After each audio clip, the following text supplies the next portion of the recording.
Alright, boys, we are in for some Godbound, the Erased finale, boys. It is the final episode, episode 14, boys. Hope everybody's ready for this. It's going to be a whole lot of fun. You might be wondering, Voss, why do you have chat closed at this point? Well, because we're basically not going to need it. As we explained in the previous episode, the next two episodes, which we decided to just do a special finale where we combine the two, so essentially you got a two-parter right here. Don't gotta wait, till next week for the finale. Bam, it's all right fucking here. Just watch the whole damn thing. Can't watch it in one sitting. Pause it right there. Bam, you can resume it later if you're watching the VOD. Take it in stride because it's gonna be a long one, boys. It's not gonna be an easy one to do in one sitting, but hey, we're here for it. So, boys.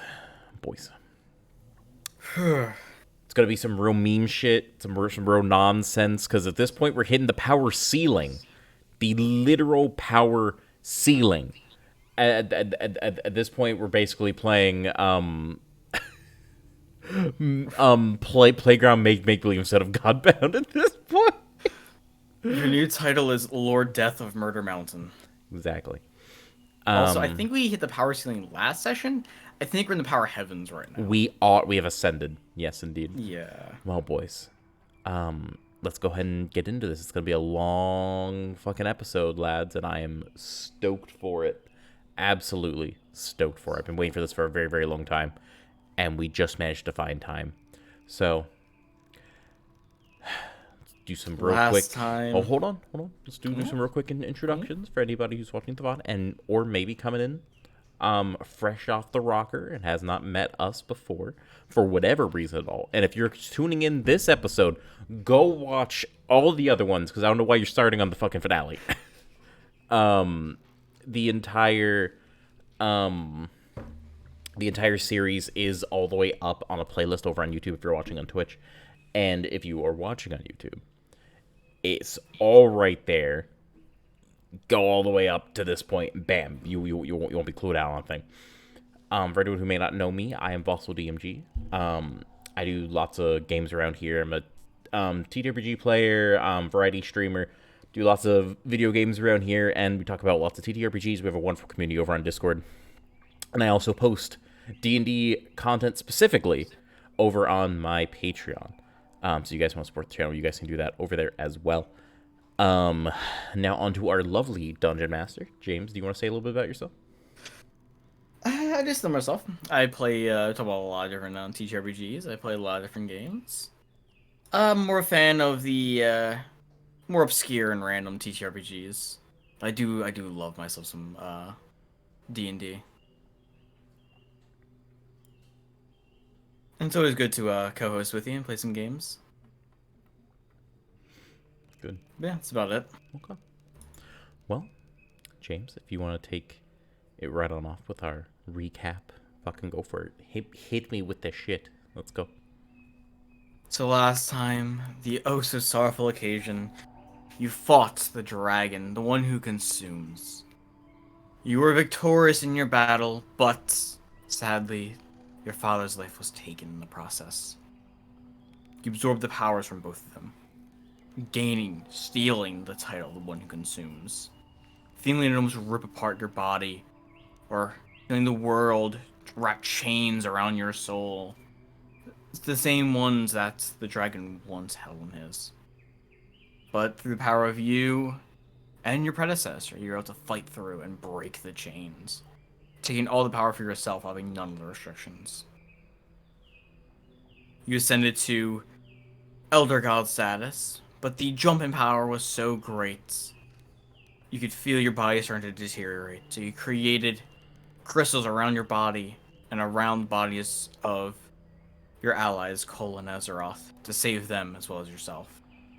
And within the crystal, your flesh burned away, and you ascended to full, I guess, pseudo-lichdom, Yeah, as you become a full undead. It's been, well, you don't already know how fast time has passed while within the crystal. You're more focused on your own your own will doing, essentially. But yes, that is all that happened last session, or that's the end of last session, so now on to this session. Untold time has passed. Likely, for, those listening and all that, likely, I'll say about a month or two. So it's been a decent bit of time. This massive crystal just in the middle of town. Finally, a group of the paladins of your father, ex-paladins of your father, rest before the crystal, waiting for the moment that you awake from your tomb. Much to their surprise and delight, cracks start running across the crystal. All of them stand and watch in amazement as the cracks spider webbing grow and grow, for all of it shatters, dissipating into pure magic. Your body falls to the ground. You easily land on your feet. You take in the sights around you, seeing the repaired buildings stand around you, as well as some very dumbfounded paladins. To your sides, you see your trusty companions. You feel the immense amount of power radiating from Cole. You see the young mage stand proud, his body having transformed and ascended. His body being similarly skeletal to you, with a pair of wings sprouting from his back. You can see energy flow within him. Within his skeletal body, flaming energy erupts throughout him, creating a body made of pure magic. Runes flowing across the flames. His eyes are that of dragons, and the ground burns underneath of him. His soul being almost one with the weave. His magical energy having grown exponentially due to the newfound divine energy from you and his time in the crystal. His movements seem more refined than they were before. Being closer to that of a knight and how he moves. To the other side of you, before you can look to your trusty knights, two familiar knights come running up to you from a distance. You recognize them as Chance and Hans, although they have gone through a slight transformation since the last time you saw them. I'm surprised that they're even fucking alive. I would think that my, magic would have fizzled out on them, during the transformation or something along those lines, but... I think your power only grew, making them both much more powerful. You may have gotten some restrictions almost placed on you, but you never died or came close to it, so it's not like your powers fizzle out or anything. Could have fucking fooled me. You'd have a fist fight with your predecessor, that was, Well. Yeah. But yes, you still didn't die, so your powers didn't have a chance to fizzle out. Your eyes rest upon Hans, now a powerful Death Knight, radiating a necrotic aura, being the apex of what a summoned undead should be. Chance is slightly different. He's a Death Knight, same as Hans, but his armor is more noble. You can see it's gilded and decorated.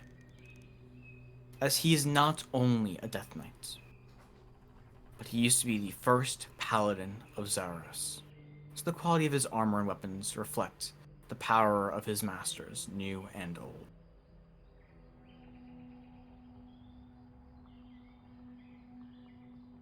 And by taking the power of your companions and the newfound power of yourself,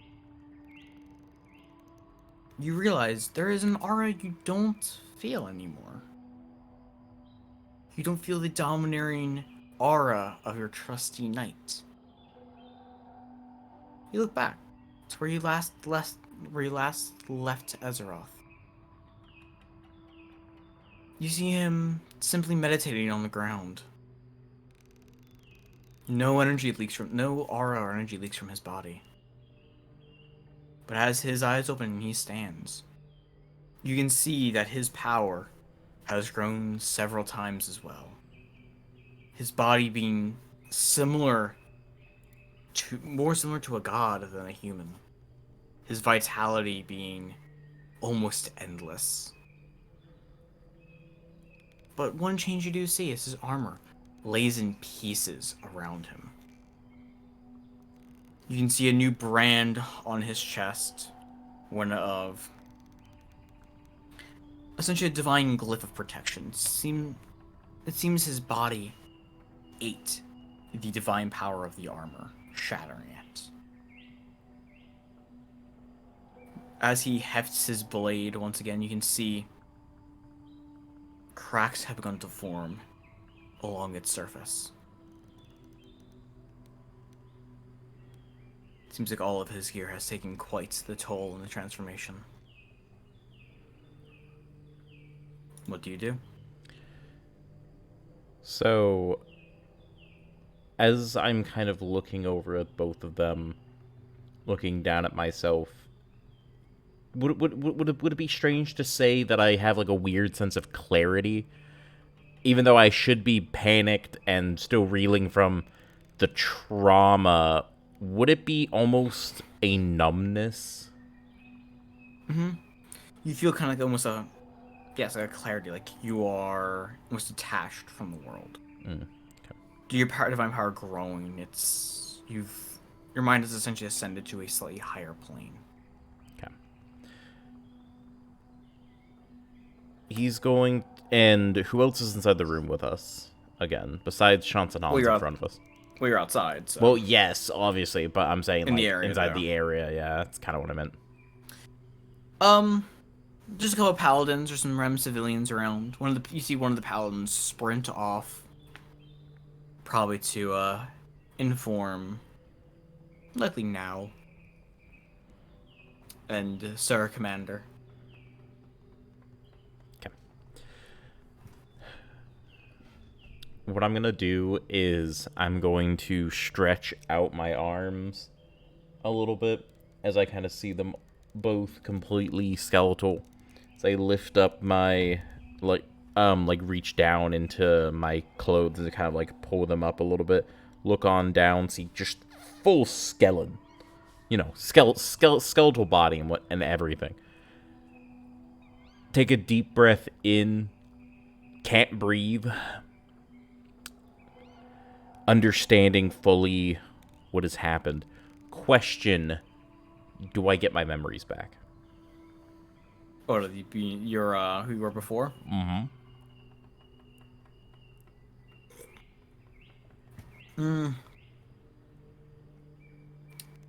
I'd say like would this override the bindings of the erased, of the blanks themselves? Would I regain those memories? The memories are back, but it doesn't feel like they're your memories. It feels like they were of like another person.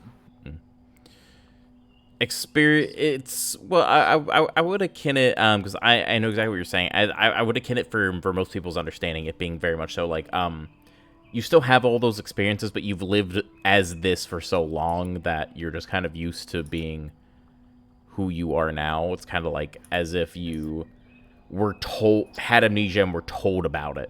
It's still part of you, but you've grown since then. Yeah, basically. So, what I'm gonna do is place both my hands out in front of me and kind of just roll my wrists around from front to back, just getting a feel for this new body. As I push a little bit of magic underneath me and just begin to hover as I fly up into the air slightly. As I turn around, do a little bit of stretching, feeling what my... Just getting a... It's like putting on a glove. You know, just trying to feel what it's like to move. Before looking down at everyone and going,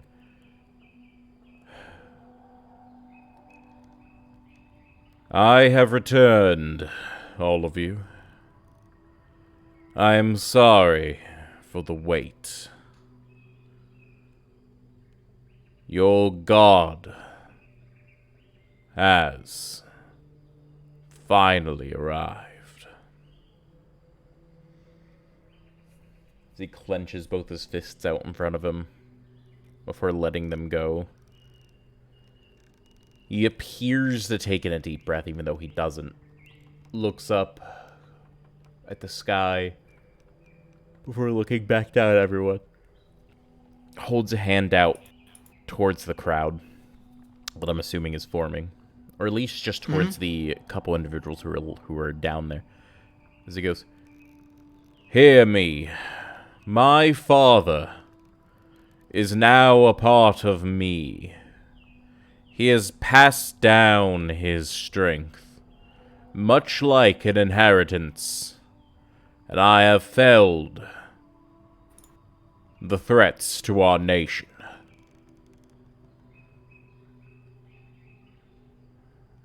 I shall take the throne, and we shall conquer all. This is a public declaration of war.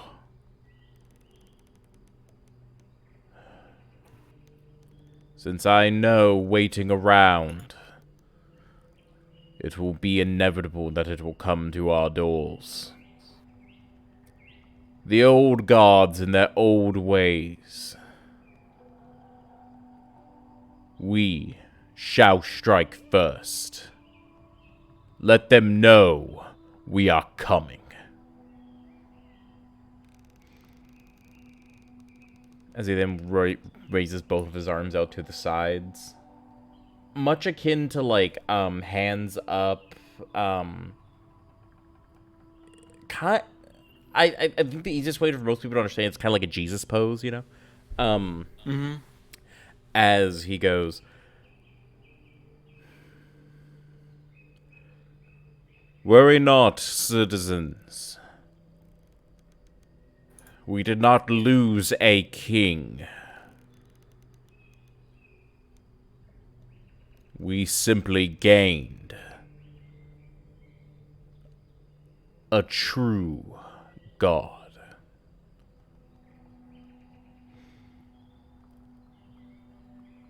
I shall not be here on the home front for much longer, lest they knock on our doors. I shall bring glory to the entire empire. All nations foolish enough to stand in our way will be glassed off the face of the planet.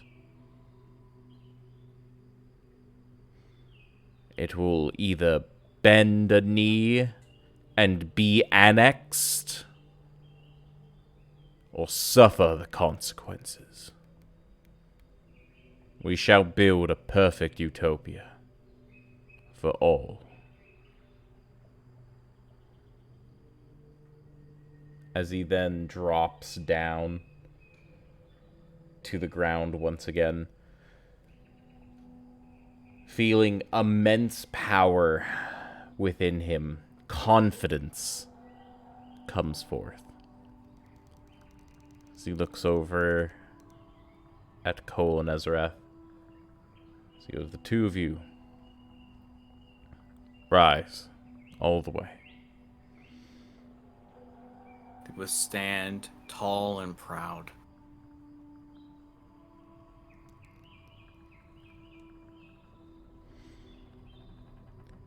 He goes, I must tell you two my story. My memories have returned. Come. We have much to discuss. They both nod, and before you can leave, a certain knight rushes to your side, immediately falling down to one knee. It is now the head paladin of your father. Although you can feel his divine powers have diminished, you can still feel a great amount of power radiating from his body.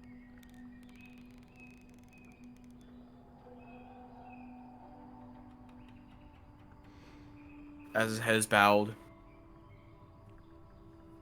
you hear him say, you hear him say, you see him shake his head as he looks up.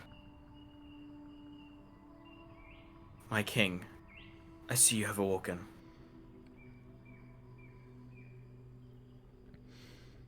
I have. This new body of mine is quite spectacular. Quite strange. Oh, so now, my old friend, I have regained my memories. Thank you for your years of tutelage. You see him give a soft smile of just nostalgia. It has always been a pleasure. As he nods his head. He places a hand on his shoulder. As I impart like 50 domain into his ass. You immediately bring him back to his prior power, possibly even above. As you see just the light flow across his body. He gives a satisfied smile as he looks to you once again. Thank you for helping me regain my abilities. I'll do my very best to continue to serve you like I served your father. As he kind of looks to the side almost a little bit, as if he isn't quite sure whether or not this is the right word for it anymore. Father. No. Our master would have wanted this. I know you faithfully served him much like I did. Like a son. And he couldn't bring himself to tell me the truth. However, you are much like a brother to me now. I know we served very different roles. But you serve the same one that you did back then. You're a good man. You shall rule this kingdom. Not I. I have far more pressing concerns. I shall remain king, but a king absent of a throne. You shall be the one who sits upon it. You may not be my champion. However, you will be a herald of this great nation. You will do what has to be done. I know it.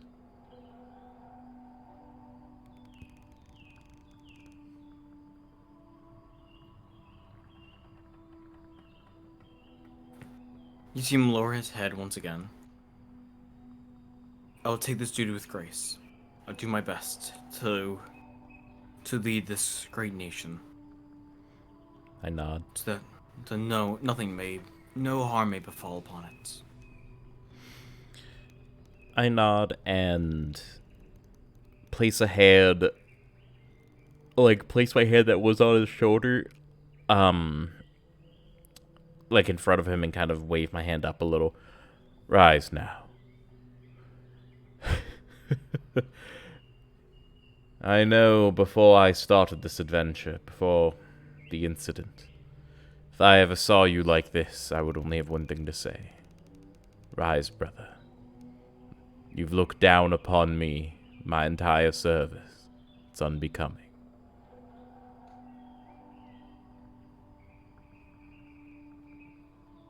He rises tall and proud.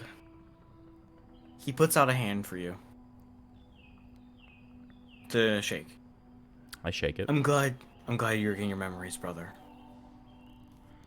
He brings you into a hug. I'll hug him back. It has been so many years since I've seen you. It's good to have you back. Far too many and far too long. I know Father probably had you sworn to secrecy. And I understand why. I know his motives. But I wish I could have thanked you for all the little things you did for me while my memories were gone.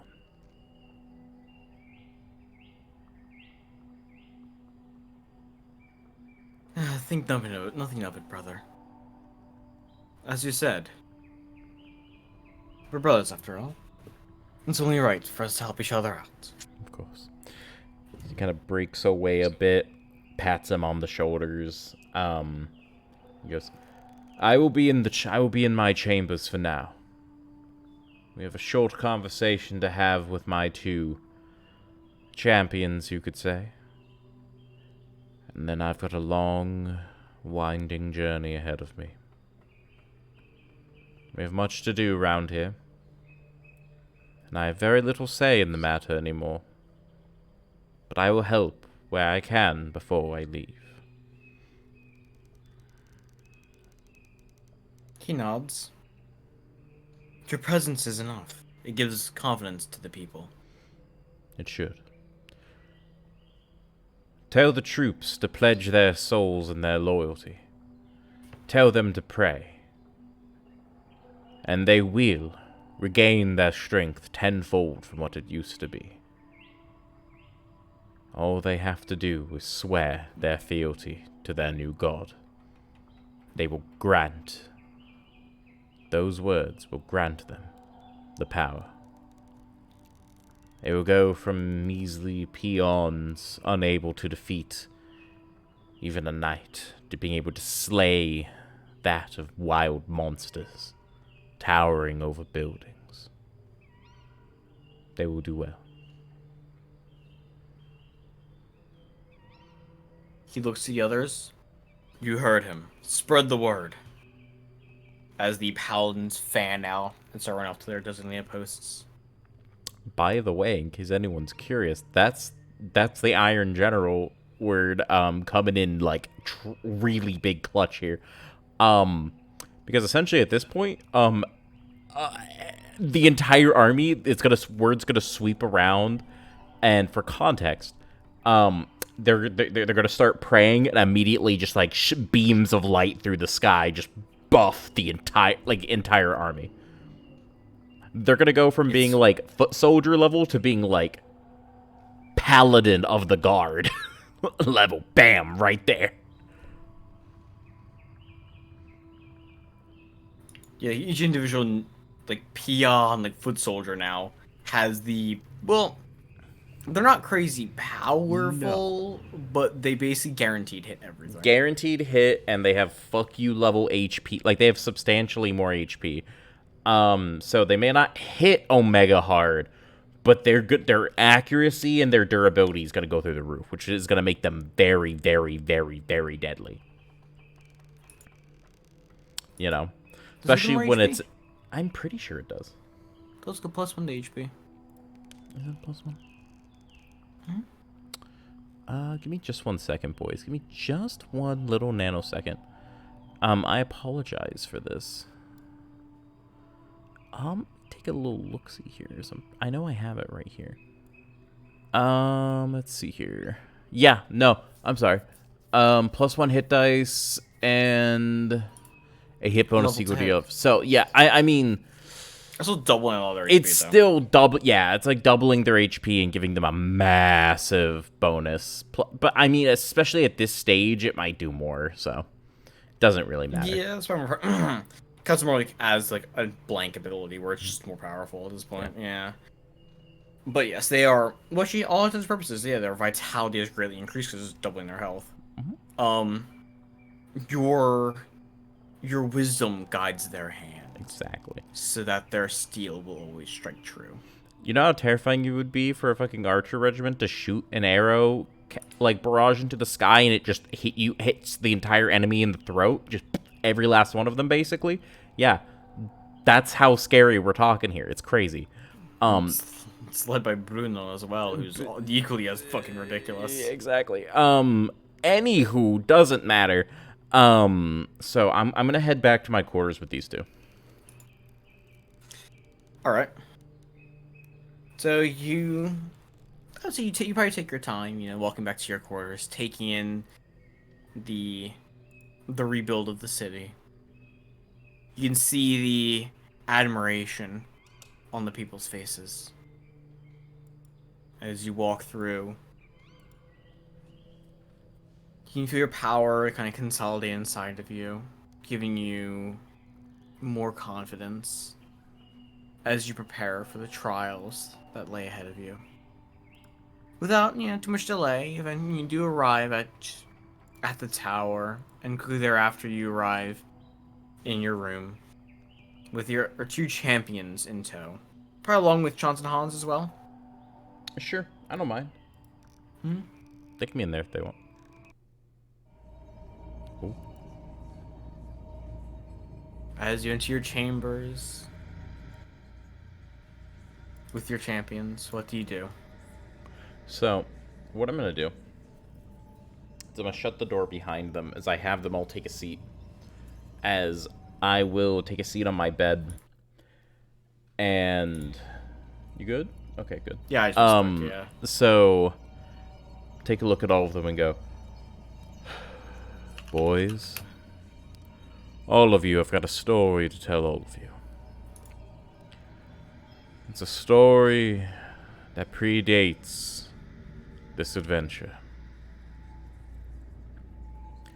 You all know me as Draven Gideon, the son of Gla, the god of this land. Former now. However, that was not always true. My name in this life has been Draven Nefaria Gideon. However, my father had to forge a new name.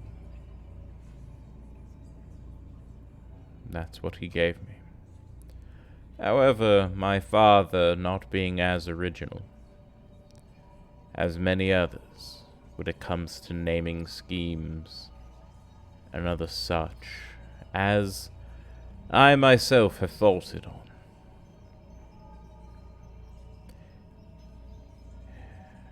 Before this life, I was a cleric of Master Gla. I was a high priest. My life consisted of prayers, scripture, learning necromancy, and studying all forms of magic and its intricacies. Uncovering the lost arts, reviving the school. Since, as you know, especially you, Cole, that necromancy has been a lost art for thousands of years,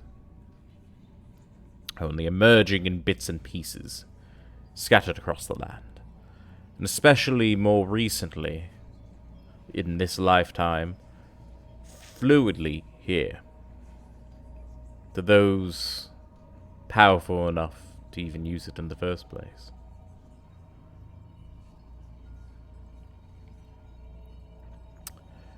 However, you see,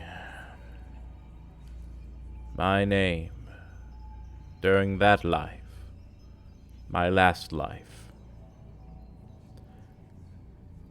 was simply Nefaria, High Priest of the Temple. Nefaria Gideon. The Gideon family, sect of commoners, out in the outer regions of our domain. I showed great interest. So coming here, I strive to learn, to grow, and to be useful. So,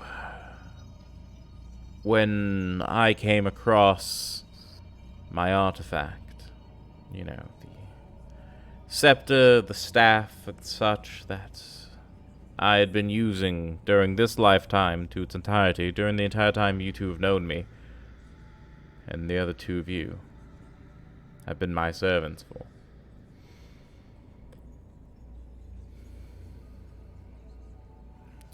It wiped my memory.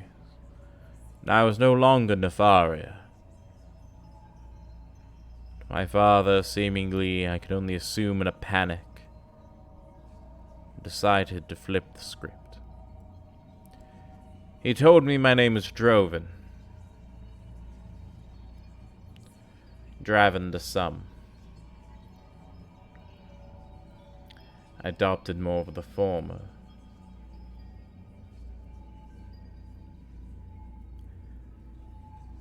But it doesn't matter now.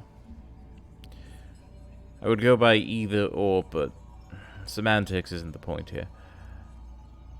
He explained to me that I was his son. I was an upper echelon of the nation. I assume it was payback for the years of dedicated service. And since I came across, well, one of the most powerful necromantic artifacts in the world at this point, we went on our journey. We had long stretches of violence, near-death experiences, and victory.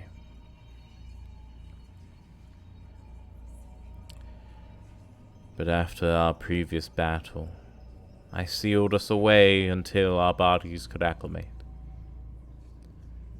I knew mine would be torn to shreds if I didn't, and yours would be so overflowing from the feedback of energy siphoning off of myself that your bodies would be torn to shreds in the meantime.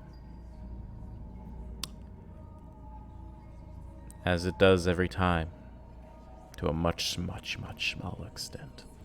If it was just my father, I may have survived on my own. And probably not, but maybe. But both of them, certainly not. It's a risky gamble that we even emerged at all, instead of becoming a disaster. However, the two of you need not care if my name is Draven or if it's Nefaria. Both of you simply know me. It's the one that sits before you. Not one, not the other, but both.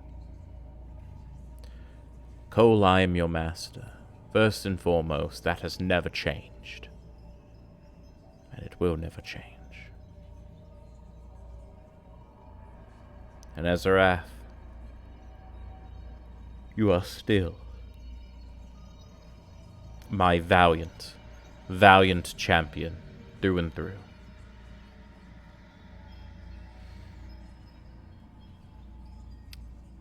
However, I had to conquer my predecessor. Doing so regained a shard of me. But it also changed me drastically.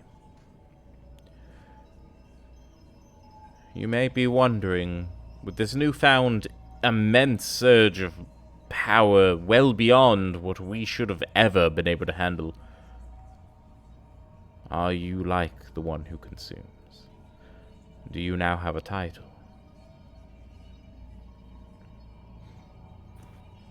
You see all of them kind of look at themselves, you know, they think deeply about it. And both of them shake their heads no. Ezra speaks up. While we both gained substantial power, it seems that neither of us gained a title. You haven't. But what about myself? Absorbing all of that, if both of them qualified, one of them already had one, what do you think would have happened to me? Cole thinks about it. He looks to you. It seems like there were restrictions placed on those with titles, so I would assume that you would gain restrictions as well as a title.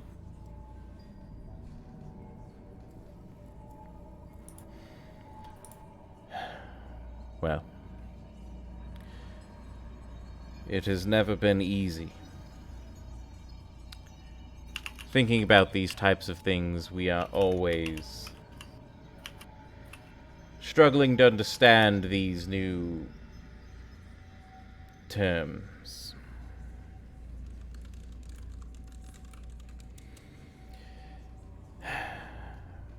But with all of these rogue miscellaneous factors,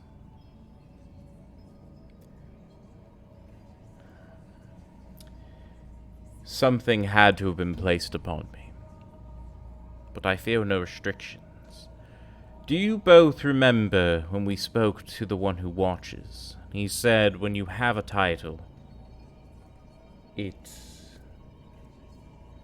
well, places those pesky restrictions on you? I have done such.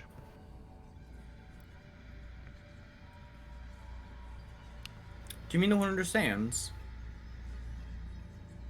Wait, Or the one who consumes? did I say The one who watches. Oh, I did. Oh, I'm sorry. I'm sorry. That's completely on me. It's completely on me. I was thinking of Uncle, but I don't know why I keep mixing those two up.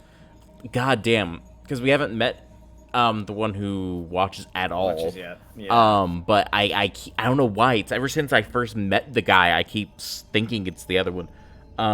I guess it's because when you first originally introduced him to me, it was always like, he watches over everything. He knows everything, and I'm like, okay. Yeah, Forehead.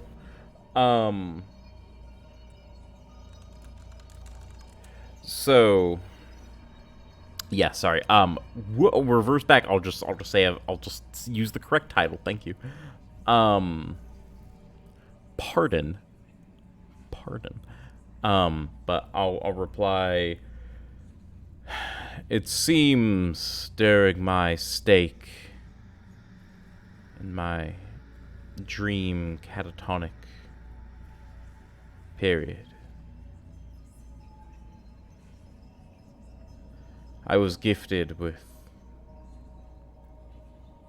something similar. Pause though, DM. We did have that RP interaction, right? It's been a couple of weeks, so I'm just trying to make sure. We did have that RP interaction, correct? Oh, with your uncle? No, with the voice. Yeah. We did? I do so. I hope so. Okay, so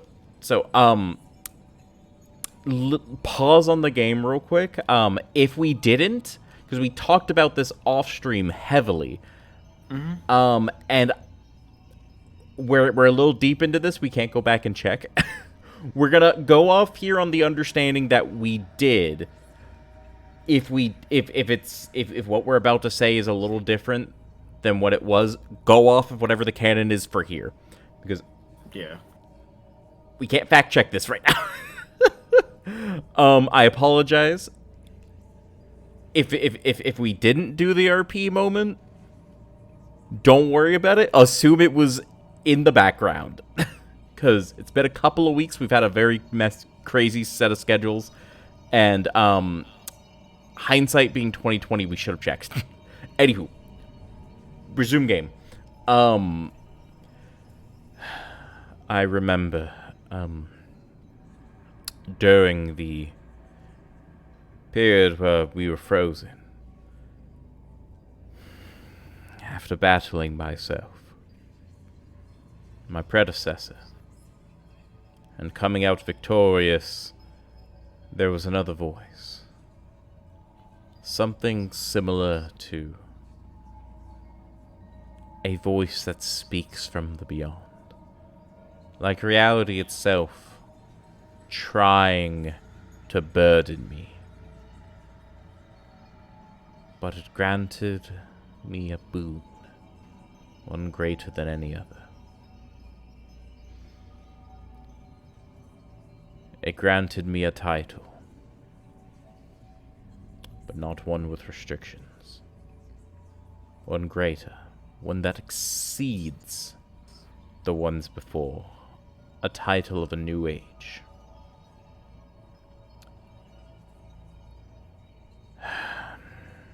As he kind of looks at both of them deep into the eyes, as he brings down his cloaked hood, grasps his face mask, takes it off for the first time.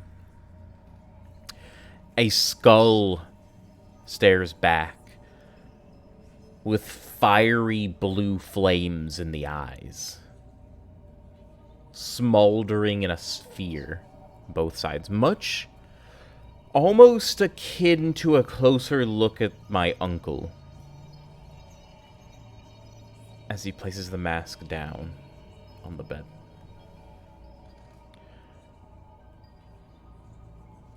I, Nefaria, am the one who destroys. I shall bring the reckoning of the new age. Do the two of you understand that? Cole has eyes as hard as steel. He's absolutely resolute as he nods. Whatever our objective may be, I stand with you, now and until the end. He nods. I would expect nothing less, my son. As he looks on over at Ezra. You see Ezroth, his eyes are closed as he's deep in thoughts. As his eyes open, he looks up to you.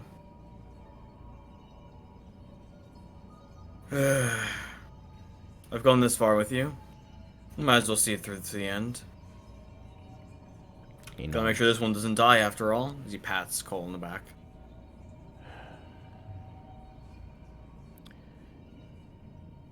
He takes his hands as he stands up, moves forward, places a hand on both their shoulders.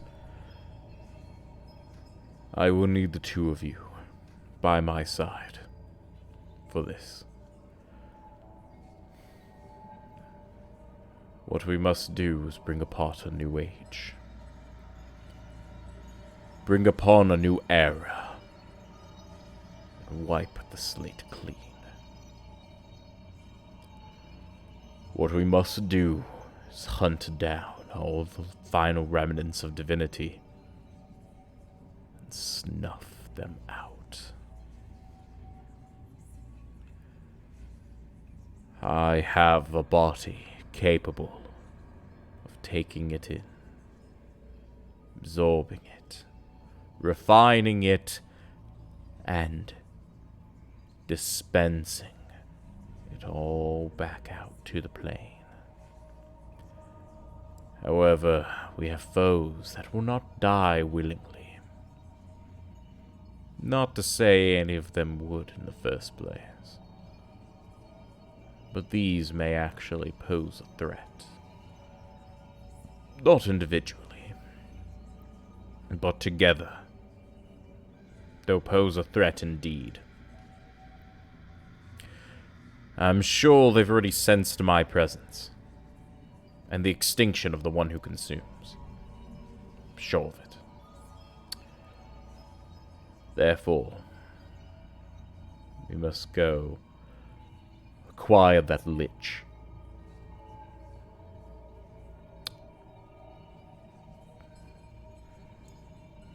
Raise our forces. Prepare the kingdom. And use its power as one last stand against theirs. However, nothing will stand after the battle. And I know this is hard for you too. Especially you, Ezra. As a man of the people, you must understand I do this out of love. To bring about an age greater than this age of pain and turmoil, at least for a while. The slate must be wiped clean. The entire plate, as the one who destroys. He looks over at Cole, dead in his eyes. For the most part. He looked over at Ezrath for the first part of this conversation, now he's looking over at Cole. I must destroy this world and remake it. You two will come with me in my domain, beyond the stars. And all of our goals will be finished.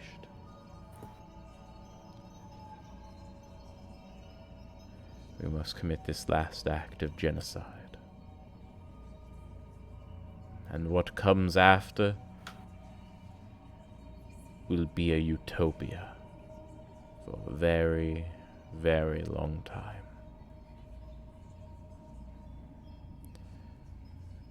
It will progress much faster, much further than we ever could have imagined.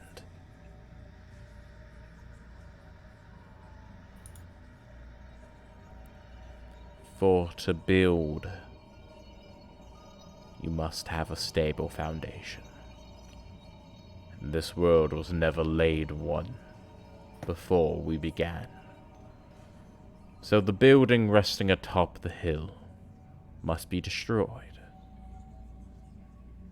fortified, and a foundation must be laid for the next to be built stabler, and without the influence of those pesky gods holding everyone down.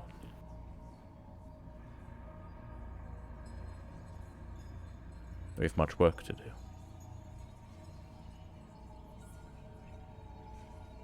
As he takes his hands off their shoulders and takes a step back, grabbing his mask once again. You see Ezra throwing back of his head as he's thinking. Mm-hmm. So, we kill the bastards in front of us, burn away the rot of the world, reset from ground zero. Exactly.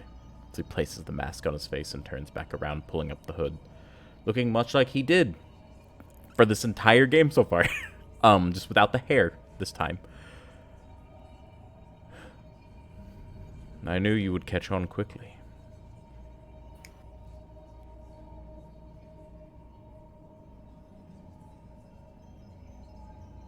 He nods. He looks to you. The ones who get left behind. The mortals who are left in this godless world. Please do simply reuse their souls. Erase their memory, sure, but let their souls live the lives they deserve instead of the ones they've gotten.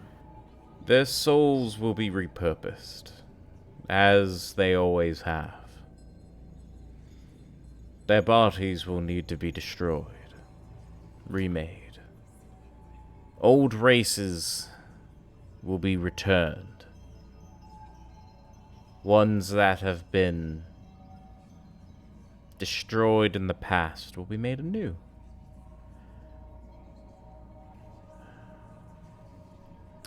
More prevalent ones now may not be in the future. But it'll be a new age far different than the ones we have. But once all life has been wiped off of this planet, we will be able to seed the next set. And once that set is sown, it will grow and blossom. Much stronger, fervent than the last. But their souls will be reused, don't you worry. I have no intention of erasing them from existence. Not like the gods.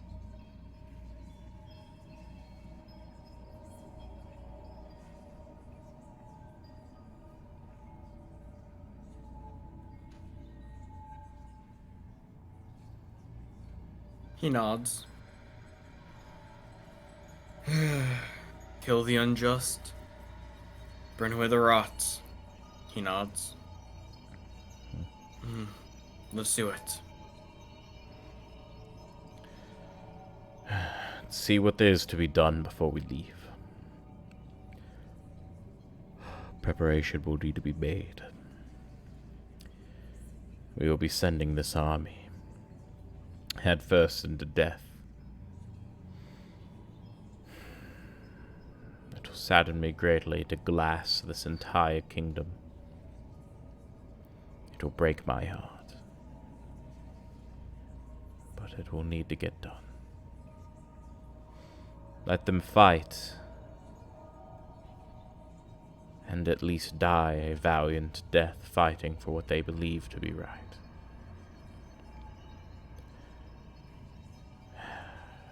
The other kingdoms will not get the chance to be so lucky.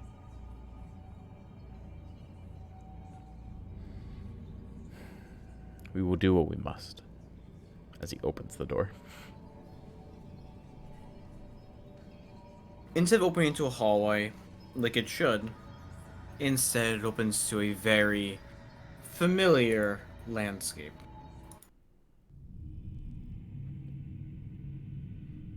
It's your uncle's realm. He's gonna nod, just kind of wave behind him as he walks inside. The door shuts behind you. You walk alone in your uncle's realm, but you don't see him.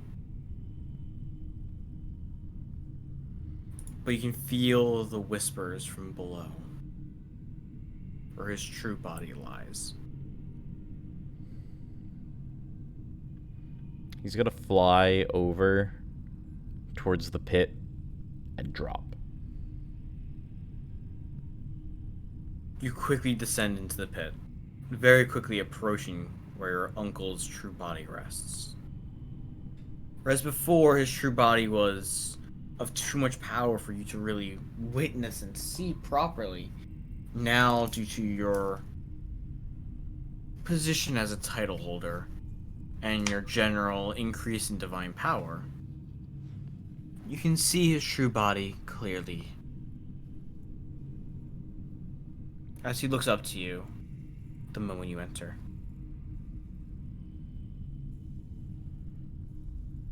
A sad smile on his face.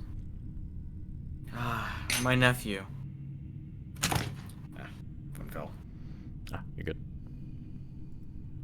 It has been quite a while since we last saw each other. It has been. By the way, as he finally gets to this location, is it like basically there's a floor underneath him, or I'm guessing he's just a giant mass of fucking eldritch Energy. nonsense? Basically. Okay, so if he's a giant mass of eldritch nonsense, I'm basically just gonna drop down to where I'm in front of him and then just kind of boosh out and stop myself in the mid free fall and just float there essentially. Yeah. crossing my arms and just kind of looking off at him. But as he says that, I'm gonna look on over at him and go, "It has been far too long, Uncle. I've regained my memories, as you know. I heard many stories about you, here and there. Of course, almost none of them are true. But I'm happy to have gotten to know you in this life."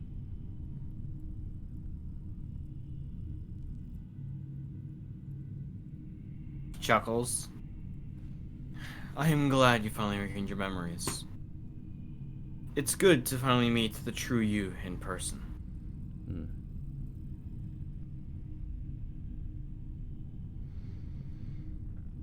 So, what do you have for me? You summoned me here?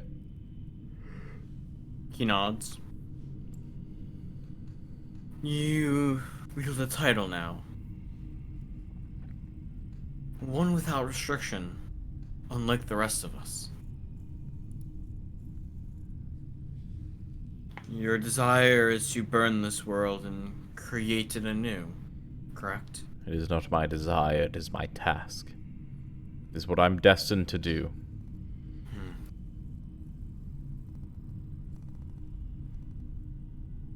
He slowly, well, he looks to you. To complete this task, your power will not be enough. You've already absorbed the powers of your father and the one who consumes. Once you defeat the only one truly standing in your way, the Grand Pantheon, and absorb the power of the one who watches, please return here.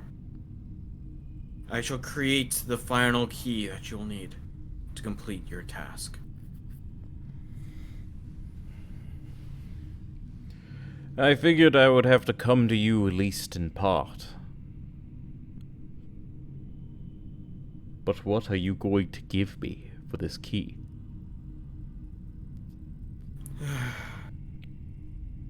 You will see when you arrive with the power of the one who watches.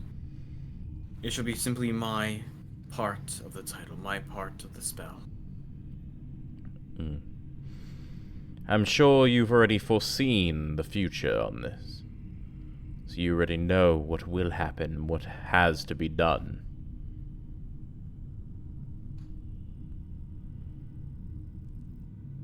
I simply know of the world as it is, of all that is not hidden, or that all that is not truly hidden. My knowledge of the future is limited. I see the potential of what could happen. But yes, for the outcome you desire, or the outcome where your task is completed properly, I know what I must do.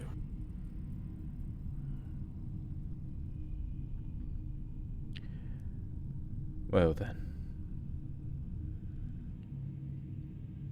I suppose it will not be a merry meeting. From your demeanor.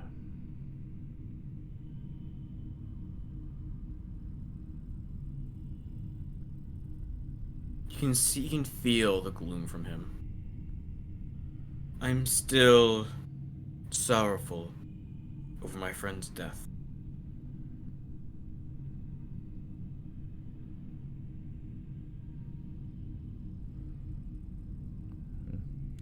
Now go, my nephew. Complete your half of the task. Go defeat the one who watches. Rent him from this world. I will do what I can. And defeat the Grand Pantheon. I believe in you.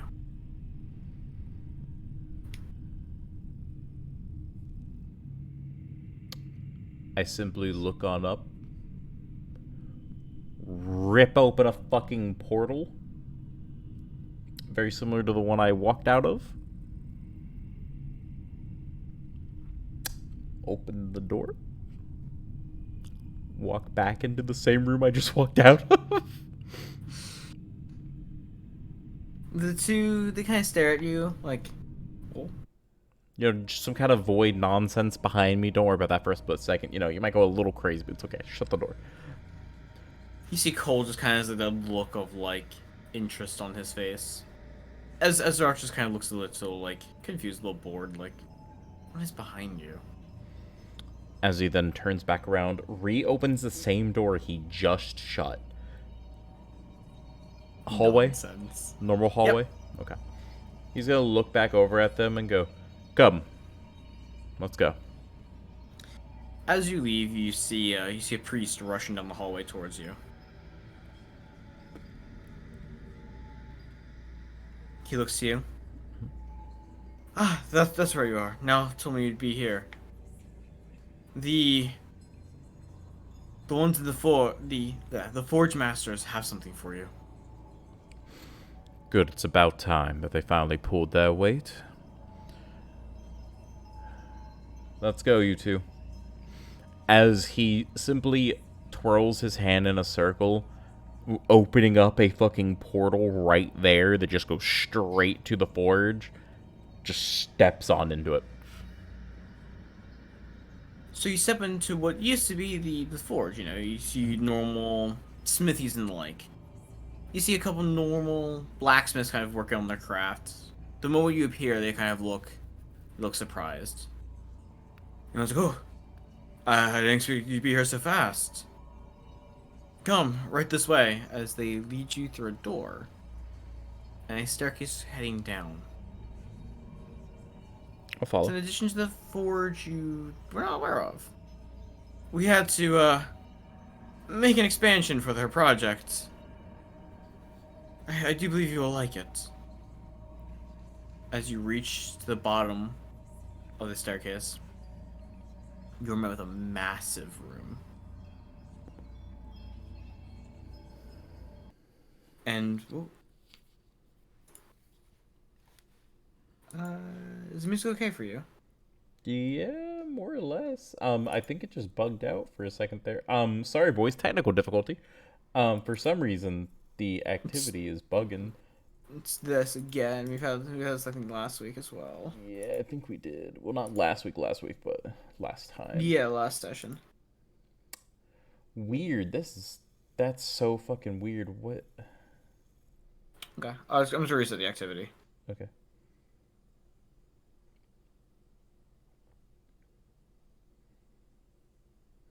Yeah, activity reset. Give me a second. Please give me just about a moment to finish fixing this. Yeah, that's so strange. Okay, so for frame of reference for anybody who's sitting there at home, sorry about this. Technical difficulties. The activity, the way Discord is allows us to put in music. Because keep in mind, this is streamed live. This isn't pre-recorded and edited. Or else this wouldn't have been an issue. Just borked, froze out of nowhere. Just decided no, doesn't want to work. But anywho, it's back now, so we're good. Mm-hmm. Okay. So as you head deep below the ground, you're met with a massive room. And a massive ship, adorned with steel and divine runes, seemingly capable of flight. You see the two Forge Masters slumped in some chairs nearby. The old man is snoring loudly, both of them are covered in sweat and grease, having worked tirelessly to create the gargantuan beast of magic and metal before you. Do you wake them? They're slumped over it, like sleeping on the contraption itself. No, like in some chairs nearby. Oh, okay. I'm sorry. So, yeah, I'll kind of walk on over as I go. The both of you wake up.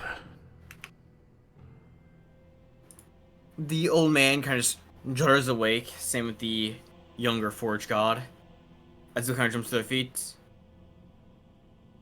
The older Forge Master kind of coughs a bunch, looks up to you. I see you're finally up and moving again. I am. What have you made here? Some type of flying machine. Yeah, it's a pain to work with, but we finally got it working. It should allow you to move a substantial amount of troops quite quickly, as well as lay waste to any uh, weaker foes underneath of you. Should be quite the statement piece.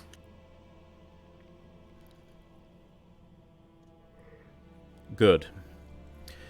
It seems this will be quite the flagship for our army. Is it operational already? He nods. Good. He pats the young fourth master on the shoulder. Thanks, this one we really get it done in a fairly reasonable time. Now then, both of you, step forward.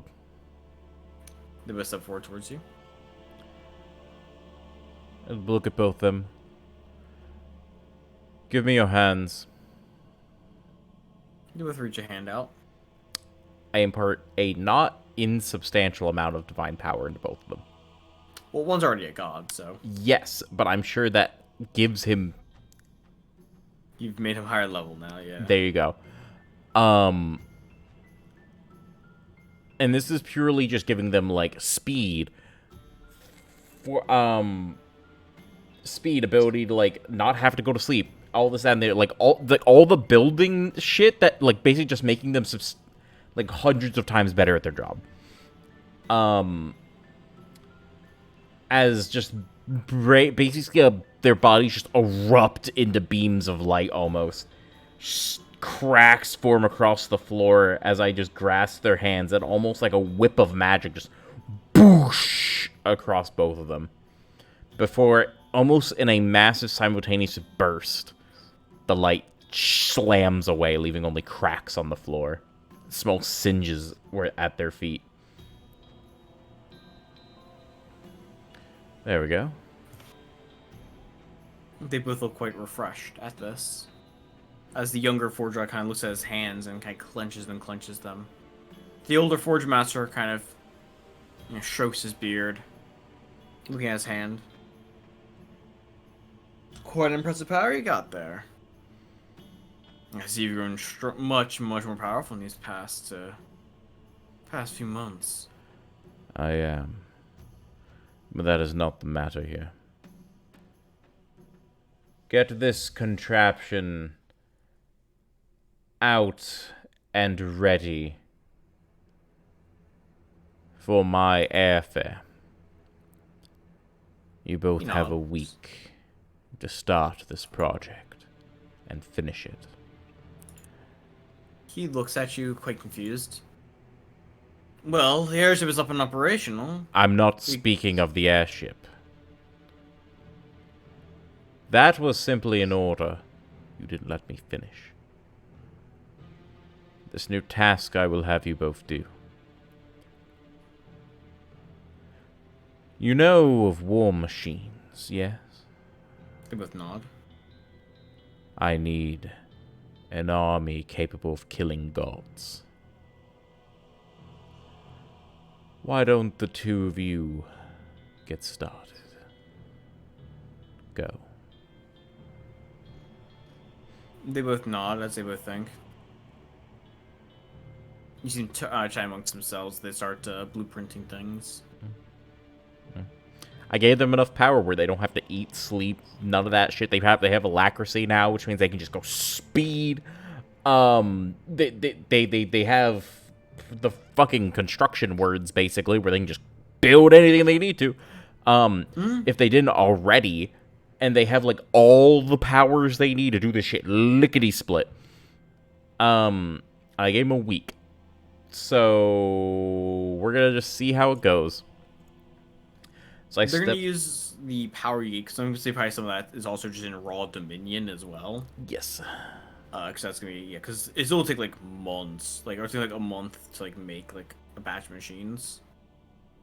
But yeah, I this is I gonna be mean, a to be lot fair, if they faster. also basically make a droid creation assembly line, that wouldn't be bad either.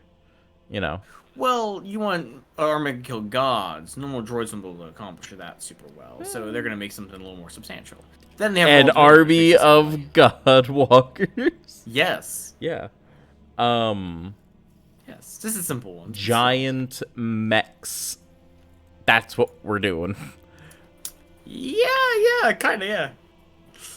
I Like, wasn't planning on this, but yeah. no, let's go. Well, I gotta have something to fight the peons, right? I gotta have something.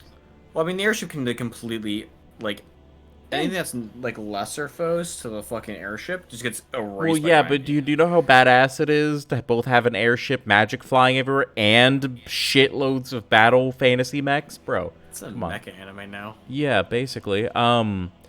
And I gave them a week, so Hmm? get that shit pumping, boys. You got overtime.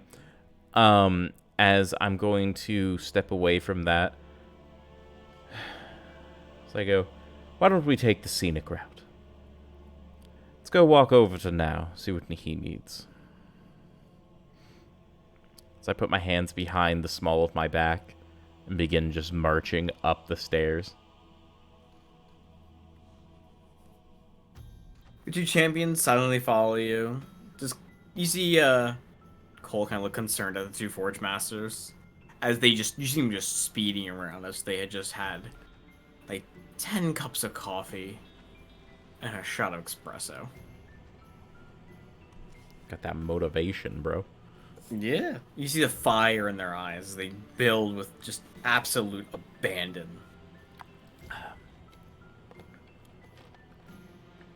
You walk through the city once again. You pass by the Forge Masters on your way out. Into the scenic route back to the tower to meet with now. Let's see how the stabilization of the city's going. Or the territory is going. You can see messengers just running throughout the city. As you get into the tower and you approach the war room where now is, you can see people just running constantly in and out of the room. As you enter, you see now just engrossed in thought. Just dragging people around. Many scribes furiously writing on their scrolls. I'm The gonna large map of the territory in front of him. I'm gonna raise a hand real quick. I'm going to speed up to the point where time freezes. Walk Okay. all the way over next to now. Close my hand, resume time. Just for the flavor of I don't want to bother anyone. As I look down at the map and go, interesting. I see these plans. Oh, done now. He does it surprisingly, he doesn't seem surprised. Not even looking up from the map. Yes, I'm bringing together all the forces that I can. Did you hear about the airship? He looked up. Ah, they finally finished that project. Yes, it's quite done. I also boosted their capability. I positioned them on a task to create an army fitting to kill gods. Machines and the such. They have a week, so we have a week to prepare for the battle. Let me know if there's anything that has to be done in the meantime. Otherwise, I'm going to be relaxing before the great battle. They know we're coming. So I'll be running some errands. But do let me know if you need anything. All you have to do is simply call for me. You are my lieutenant, after all. He nods. I think I'll be able to handle it from here. If I need you, I'll call. Of He course. nods. By the way, I believe this is in the the war word. Essentially, Command. yeah. Let's command. Okay, cool. He should be able to just telepathically talk to me. I think he just innately knows your will. Well, yeah, that's why I'm saying I'm pretty sure in the war word it allows you to, but that's a lexicon. That's fine. Yeah, like I'm saying, I'm pretty sure. Doesn't matter though. So There is still a task which you must complete. which is There is someone missing from your party. who the fuck is missing from my party? I mean, yeah, there's Steve, but I'm not that. Remember, you gained the blueprints of how to create something. What You a have a mate week. god. Yep. Yeah. Basically just Steve on steroids. Yeah. I'm gonna do that here in a little bit. I'm not that. Actually, hold on. By the way, you remember how you were saying earlier, that General doesn't give a lot? You know what does? Pavis of Blood and Iron. My entire army cannot be hurt by anything that's a weaker, lesser foe to me. That war word? Yeah. That's why I don't allow lexicon powers. Yeah, but remember, we said, fucking take whatever you want, so. Yeah, that's very clearly gonna be one of them. So. Yeah. Yeah. Maybe it's an invincible army. I can kill gods at this We're point. in the fucking finale, G. That's what I'm saying. What does it matter? That's what I'm saying. You have an invisible army that can kill gods. It's fine. Yeah, I mean, fuck it, whatever. Wait, is anyone? It's any like what's the wording on that? What's the Any wording on lesser that? foe, and they can't be harmed by any attack from a lesser foe to me. So basically, anything short of a god, like a strong god, Yeah. cannot scratch them. It doesn't affect individual soldiers, but when they get into a formation, Okay, so it won't apply to like. not individually, but It won't apply to like Azeroth. Right? no, but when they get into a formation, whew, basically they just swarm with power. So that actually wouldn't apply to Godwalkers then, although they kind of don't need it anyway. Godwalkers are kind of overpowered regardless. But so, how do you prepare for the upcoming battles? You have a week. So, first thing I'm gonna do, here is what I'm looking over at now. I'm gonna go. I will be back within the afternoon. Then I'm going to be down in the subfloors, creating my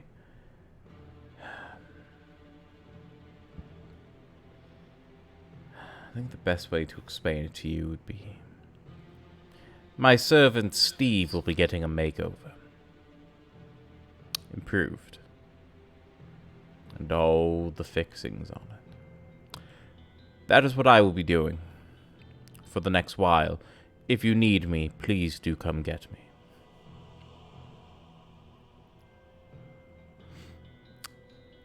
As he turns around.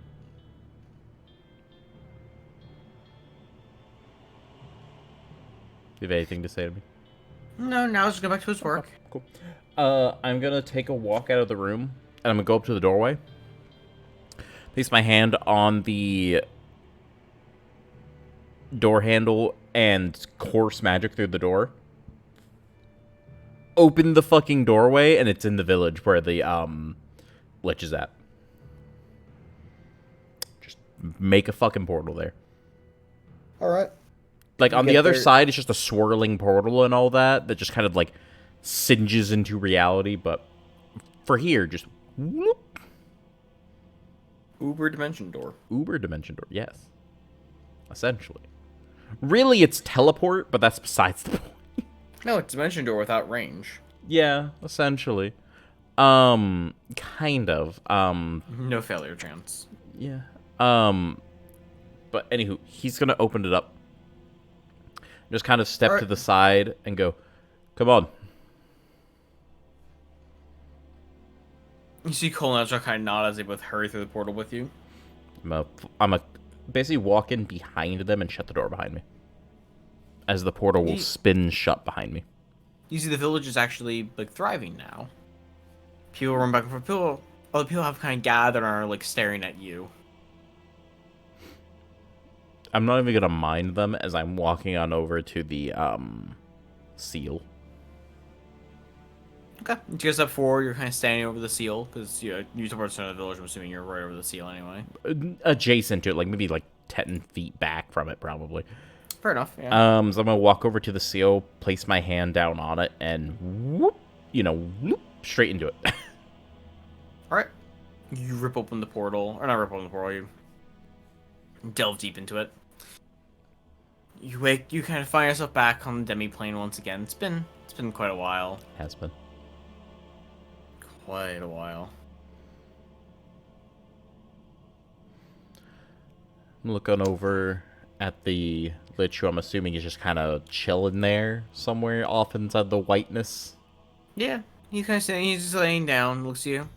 You see the joy in his eyes. Ah, Draven, it's been so long. He looks you up and down. You've come quite far in such a short amount of time. Enough with the pleasantries. I've already fought my predecessor and won. He looks quite surprised. I'm assuming you're here to free me or ask for my help. You're here to hide. We're He no nods. longer hiding. I've taken the power of my father and the one who consumes. It is time to fight the Pantheon. You can hear his maniacal laughter. I've been waiting a very, very long time for this. You see him snap his fingers as hundreds of magical scripts fill the space around you. Hundreds of spells of varying degrees of power.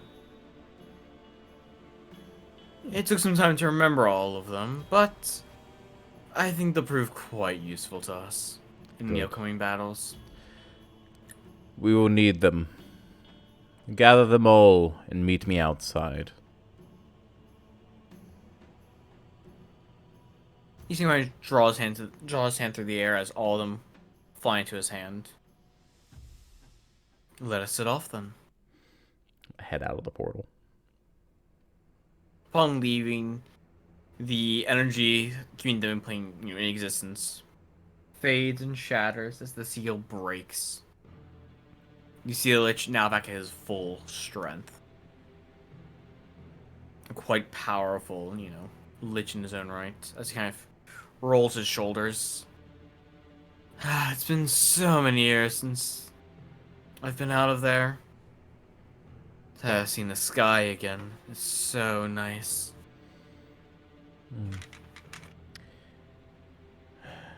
So then, why don't we head back to my domain? We have quite a lot to discuss. You're going to help me create my servitor once again. Not quite as a servitor, though. You'll see when we get there. You guys see him think about it as he realizes.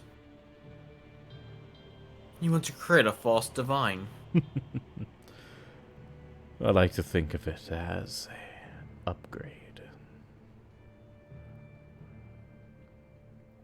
I gesture a hand forward. Well then, show the way.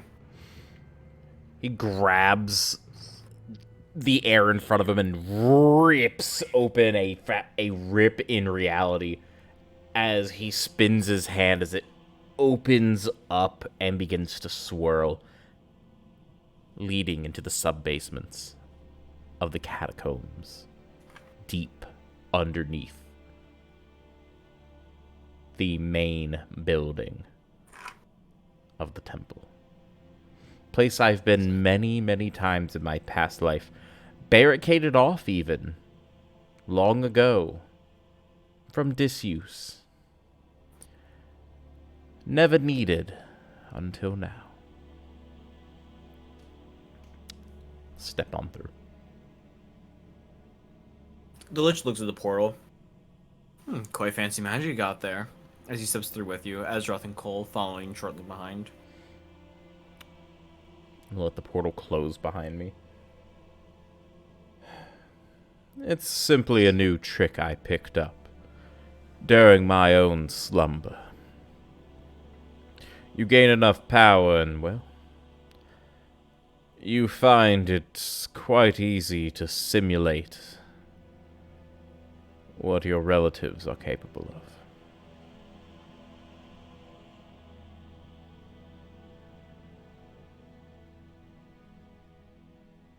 He nods a few times. So, he cracks his knuckles. Let's get to work. Quite. Azeroth, go ahead and stand guard. You're not really going to be much use here. Cole, let me teach you a few things. Let's begin this. Oh yes, by the way. The two of you should meet. Introductions are in order. This is my apprentice, Cole.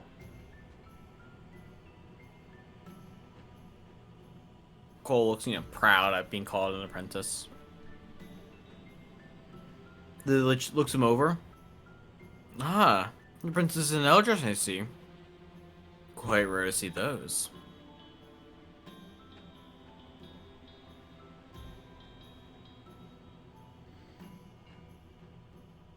He's Especially not going one to say of- anything.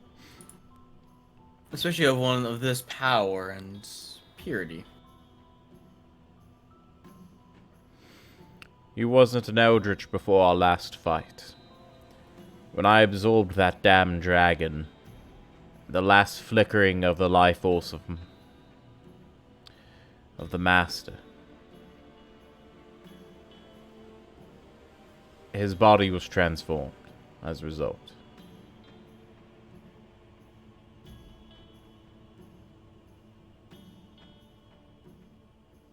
He nods.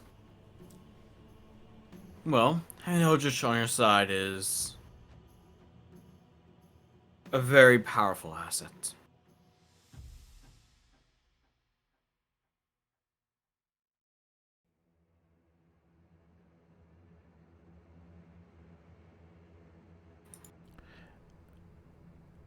He's gonna look over at him and go, I didn't want to be rude and introduce you for yourself. Care to tell him your name? He looks over. Ah!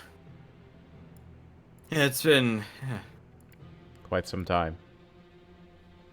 As you know, I'm not particularly one to use the name. He looks to Cole, reaches a hand out. Simply call me the Sage.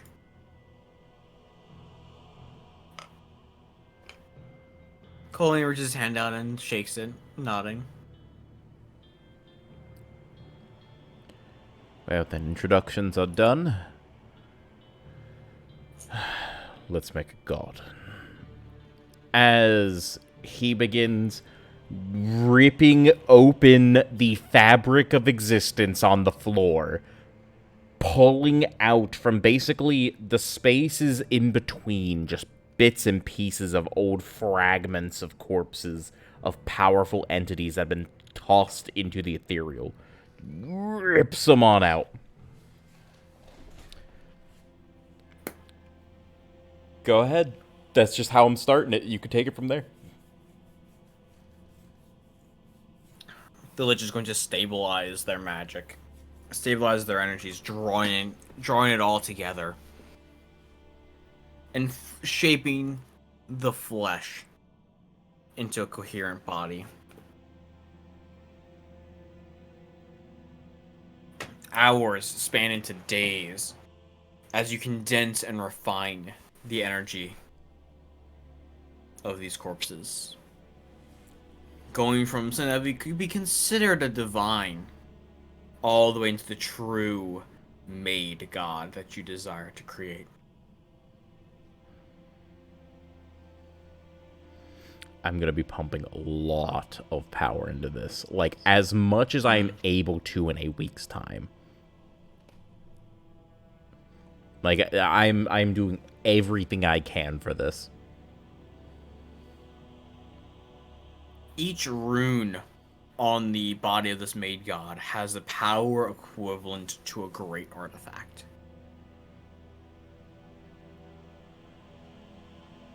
As his body is covered in them. The power the body holds is incomparable to anything but a high god. Not like your level, but like level 15.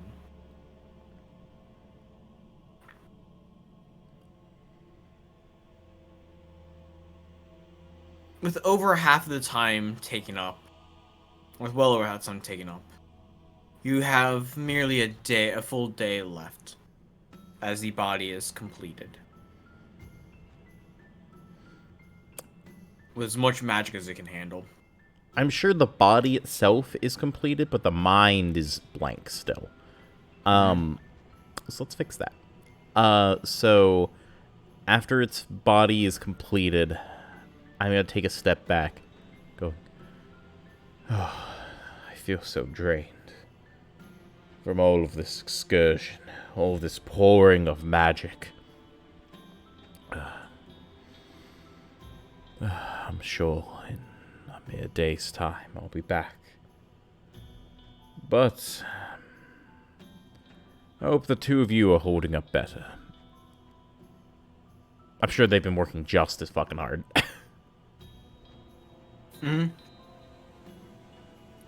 The Lich has been helping stabilize the power. And Cole has been doing his best to supply and help with whatever he has to help with, helping sometimes with inscriptions, other times helping with the stabilization and more. Honestly, this probably has taken twice as direction. long as it ever needed to, just because I'm trying to teach Cole how to do it. Kind of. Yeah. He's smart. He's a quick study. He probably has like the understanding word at this point, or the understanding gift at this point. So he's a quick study. He is able to pick it all up pretty quickly. Especially taking the meticulous time to make sure this is perfect. You're not just trying to make a made god, you're making the made god. I am going to reach on over and look down at the corpse laying on top of probably a slab, like a good altar slab. As it all seems perfect. However, I take off my mask, imbue it with the last, like, as much power as it requires to damn near knock me unconscious. As I imprint Steve's memories that I have from him into it. Of the black iron servitor. As I slam the mask on this made god's face, fusing it to its surface. The outer seams of the mask burn with a black flame, singeing it to its flesh, carving itself into it. Before the eyes, boom, with bright light, bursting forth with a blue flame. I take a few steps back. Like, falling almost onto Cole just to stand up straight from all of this power being just put into this thing. As I go, "Rise, Steve. Return to my service." Fuck. Steve's body flares to life as it lurches up. He looks to you, Looks to the Lich, looks to Cole. As it kind of touches its own face. What happened? You are servitor and construct no more. You have been transformed into a made god to serve me dutifully as you always have. You were destroyed in the previous conflict. I have remade you anew. But it has taken almost every single shred of my strength. It will take a little bit of time to recover.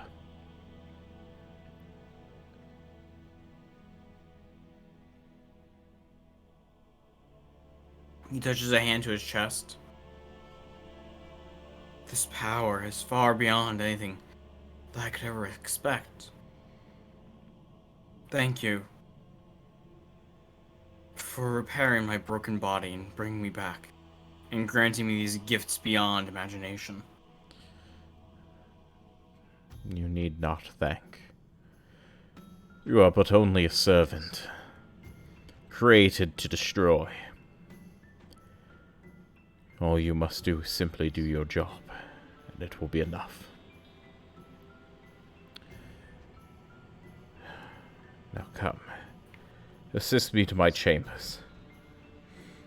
As I begin to, move off of Cole, only to kind of fall forward on a little bit to catch myself.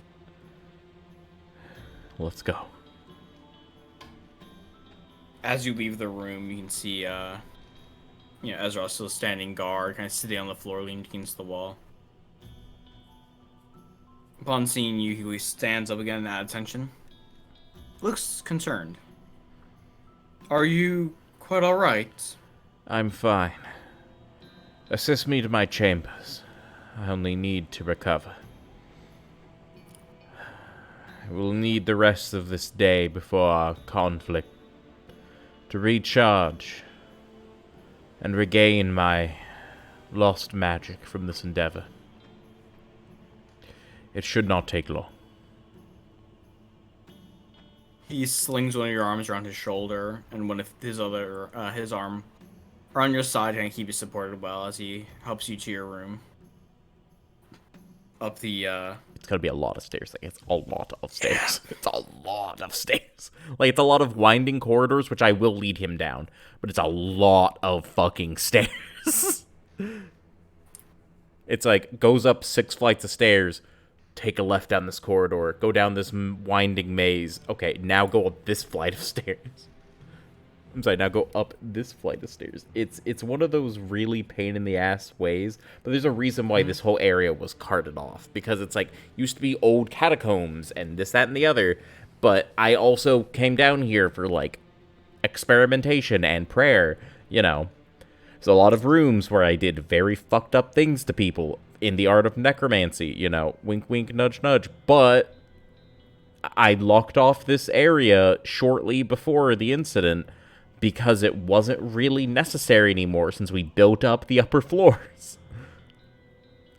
As you get the doorway out of the catacombs, has been stoned off.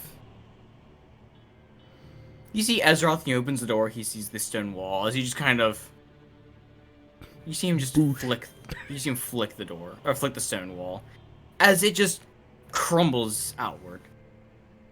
A servant kind of startled nearby sees you and Ezroth. He kind of nods. I'm just helping the Lord to his chamber. He's a tad bit tired after a recent project. The priest kind of nods and hurries off.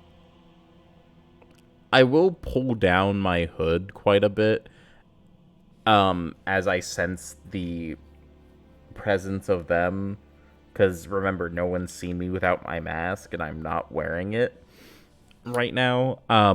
It's you and Ezroth. They're not looking. They're kind of looking away, like, oh shit. Still, I would have pulled it down. Then, as he looks at our sees it, oh, I'm sorry, I don't want to look you dead in the face.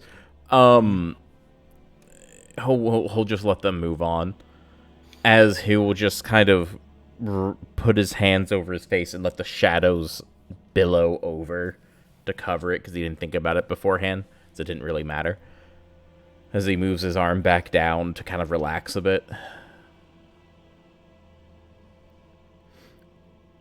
You quickly travel back to your room. He lays you on your bed to rest. Kind of like sitting down, leaning against the wall.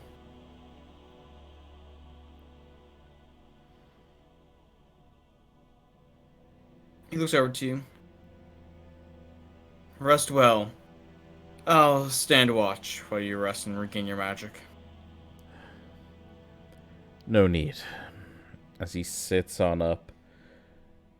Go and enjoy yourself. It'll be the last day you get the chance to. War will be tomorrow. Use your time well. You hear him sadly chuckle. As he looks to you, you can see the deep sadness in his eyes. All that I have left to enjoy in this world is fighting. I understand. My family lies dead. All that's left now is to defeat the gods and restart this world anew. He lays back down as he looks up at the ceiling. It's pale brickwork. Very familiar to him over the years and years and years and years. You've always been a good friend to me, Ezra.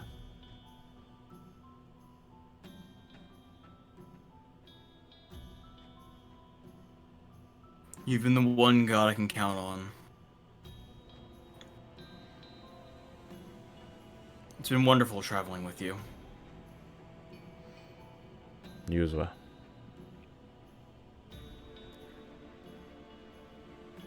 As he closes his eyes, for all intents and purposes, the flames just kind of out. As he goes quite literally catatonic. As he looks just like a fucking corpse there on the bed. As the shadows kind of billow out from him across the floor, kind of looking as if they're like almost peeking snakes on the ground, moving up. Almost as if there's fire all across the floor, and underneath the bed and around him. And as he gets stronger and stronger over the course of the day, it almost seems as if the room loses light as they just get deeper. So, my question is, does anyone disturb me during this period? Because I'm not moving until, like, the day of, when I'm fully back to working order. I'd say Cole probably comes over to check, Ezra chats with them for a minute, and Cole leaves again, and Ezra just takes his place back, just, sat leaning against the wall. Okay. During this time, the last day until basically the fucking cataclysm, the end of the world. Mm-hmm. Cole, he studies in the library and trains some more of his spells, testing his newfound power. Cole rests by your side, waiting.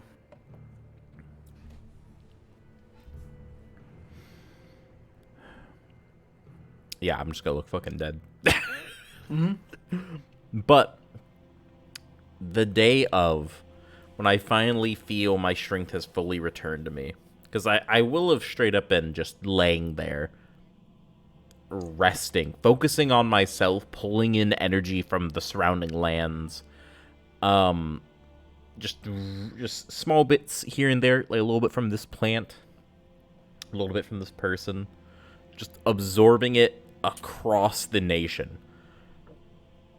Well, with life energy you need, then you have the giant wellspring of vitality that is Azeroth. That is true, but it doesn't matter. 'Cause I won't gain much out of him because his power stems from me too. So you know, True. kind It's of like a like battery though, somewhat. because he also draws in like the energy of the world, spiritual energy as well, Yeah, but I'm which doing will kind of the help same feed thing you. he's doing to this point. Mm-hmm. It doesn't really matter too much. It'll be fine. Eventually, the flames in his eyes burst back open as the room glows with warm light once again. No longer dim and dark, as the light from the windows kind of seem to finally peek on through instead of just kind of hitting the glass and then seeming to just kind of stop. He finally leans up. He goes, "It is time. We must go check on the war machines."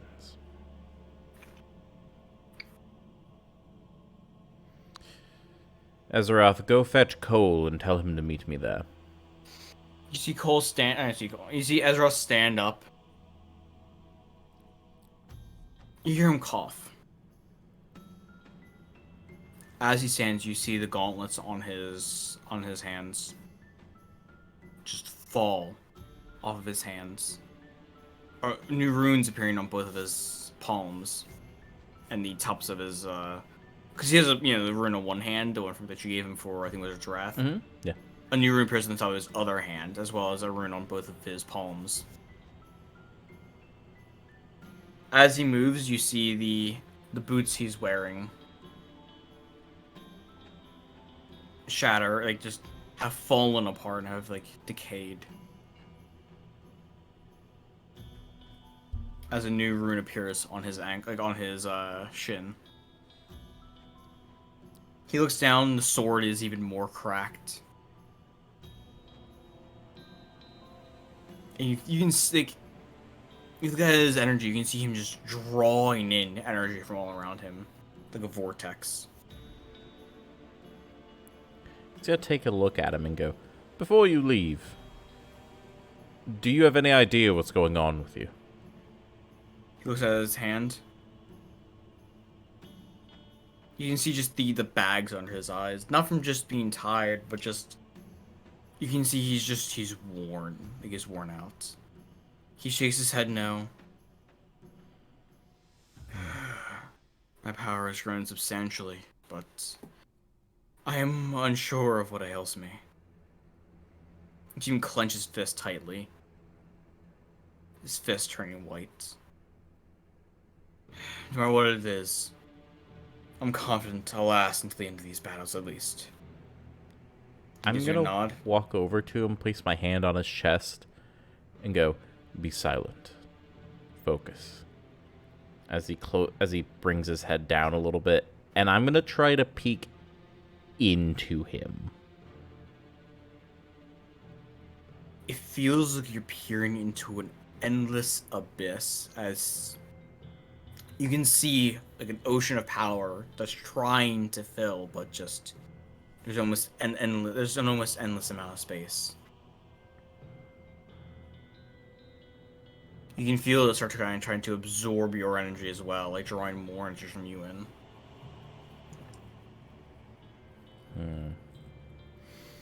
Bring my hand away as I go, "You're acting as a siphon. I wonder why."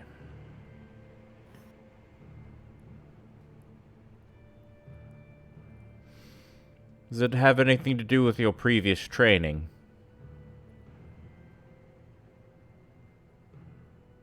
He thinks about it.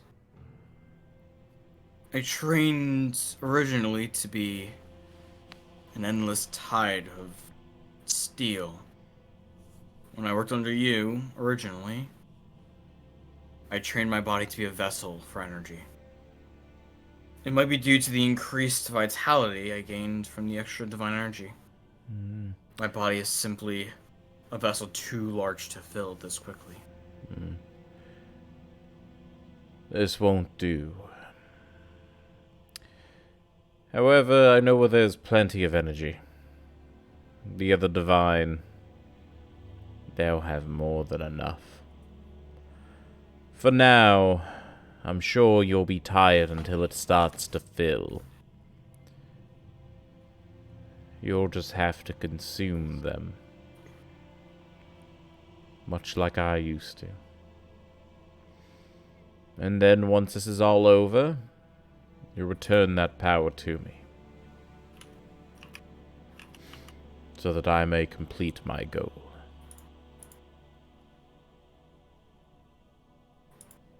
He nods. As I said, go fetch coal and meet me down in the forge.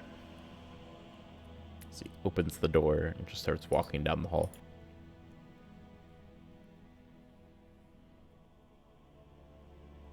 I'm gonna take the... Like, I'm gonna walk there instead of doing the quick route of just teleport. Just because it's more interesting that way. I'm gonna give him some time. Some extra time to, like, finish up things. While I'm heading, though, they don't know they have extra time. Just a little bit. A little bit. It's also savoring, you know, her last moments before the grand battle. Walking through the halls, appreciating everything. Getting a good look at everything one last time, you know? Yeah. Searing all of it into your mind. Exactly. Oh, by the way, honestly, I think we're going through this campaign a little faster than we anticipated. I don't think it's gonna be an 8-hour stream today, boys.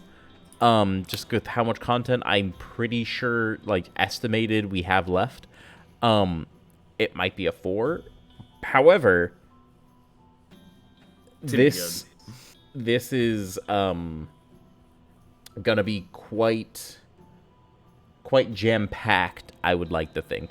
It's just the rate of progression, I think, is faster than neither of us anticipated. Because we don't really have a whole lot that I expected us to have more. Maybe it's a little longer. Yeah. Mm-hmm. But go ahead. It doesn't matter. I'm just saying for everybody at home. Yeah, it's fine. Yeah, go ahead. So, you do the scenic route. You kind of take in all this, like, you sear it into your mind, because after this, it'll all be over. You walk through the streets. And you see, you know, families walking around with their kids. You see, the hardworking people of the city doing their best to rebuild. You see soldiers kind of gathering at their posts, preparing for the upcoming battles. Question. I'm sure I can find what amounts to a replacement mask in my quarters somewhere. Like, not the exact same mask, but a replacement of a sort.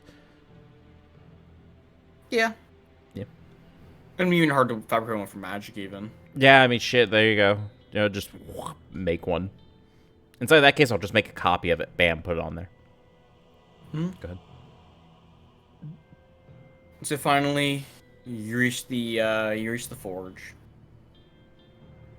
Before you go in, you see Cole and Ezra kind of, you know, jogging over to you. Oh, so you two arrived. Good. Come on. I kind of wait for them a little bit as I wait for them to get on up. They both get to you pretty quickly. They're both, you know, hustling. Azeroth looks at you. It took me a little bit to find him. He isn't exactly always the easiest to find.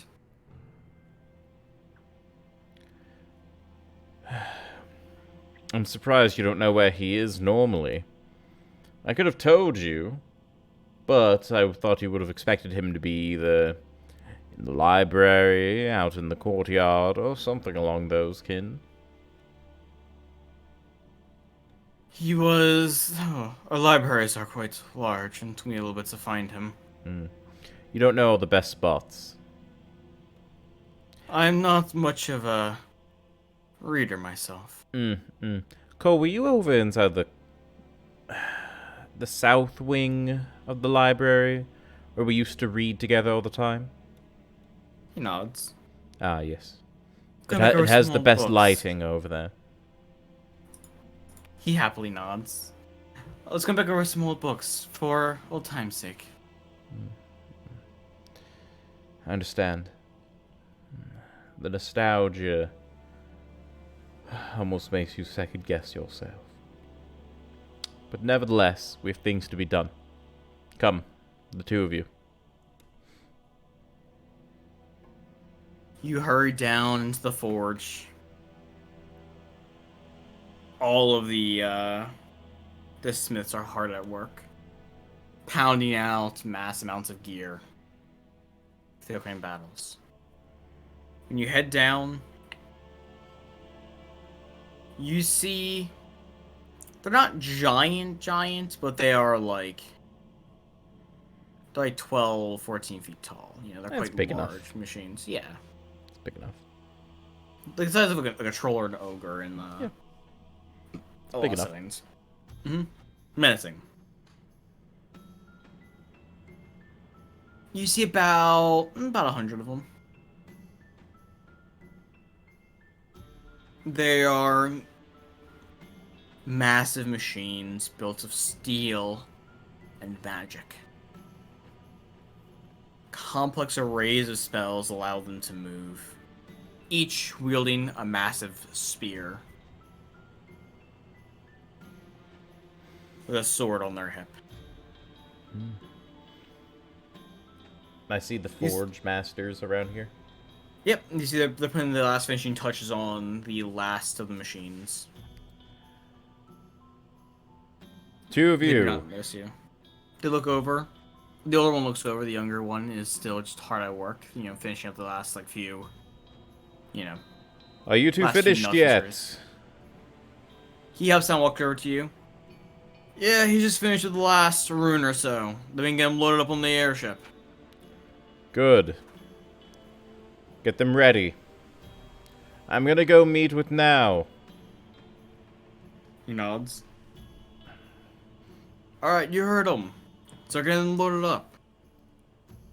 He's gonna turn around and go, so, off to the command center.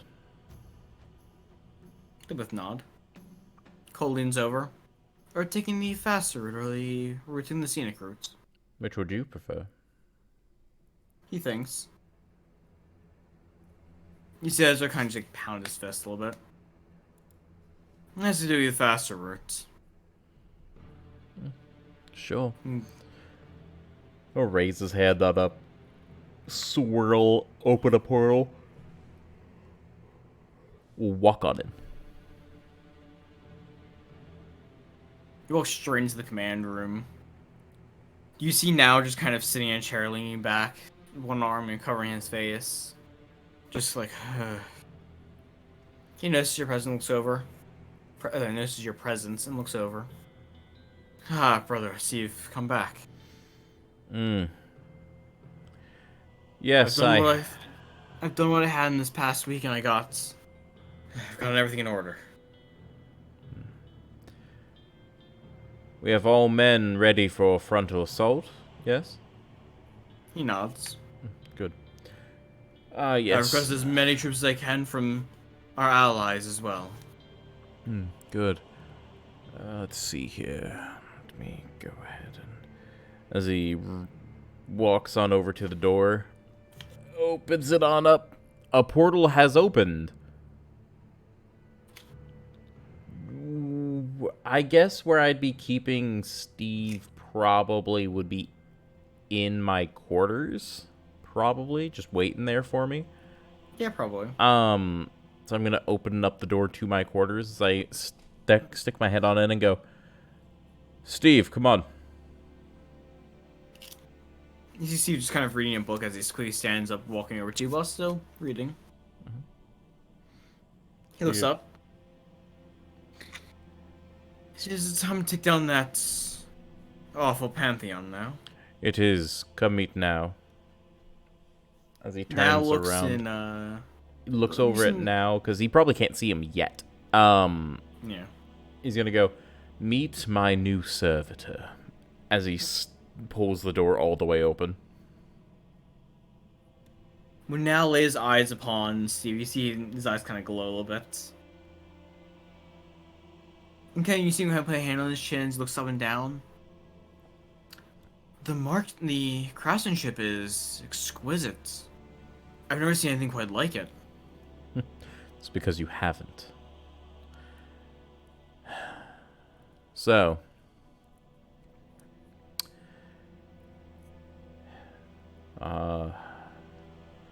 you quite confident with Steve here, the Godwalkers downstairs, the airship, and all your forces? Do you think their paladins will not be able to stand a single shred of a chance? You see him think.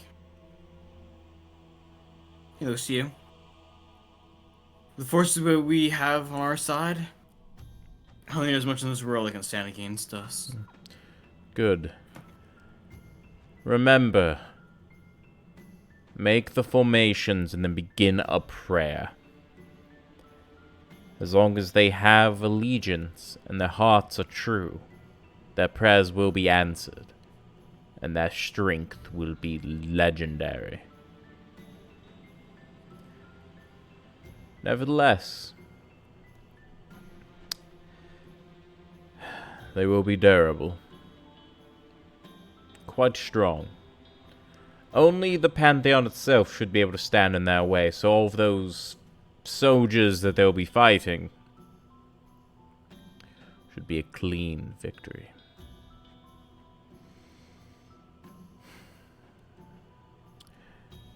Lead the armies.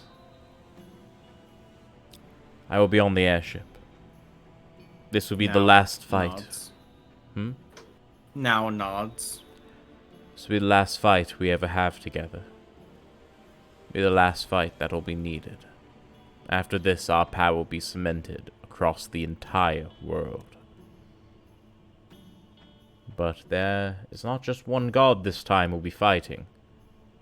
It's all of them at once.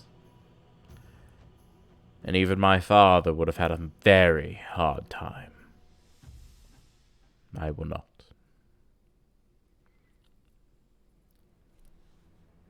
He's gonna turn around.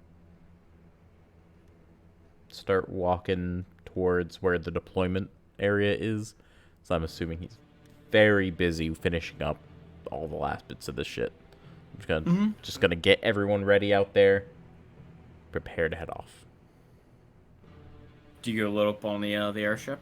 Yes. So, I'm gonna take the frontmost position at the tip of the airship.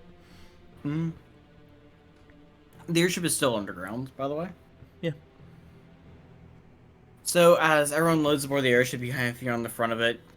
You're feeling like a true captain and god.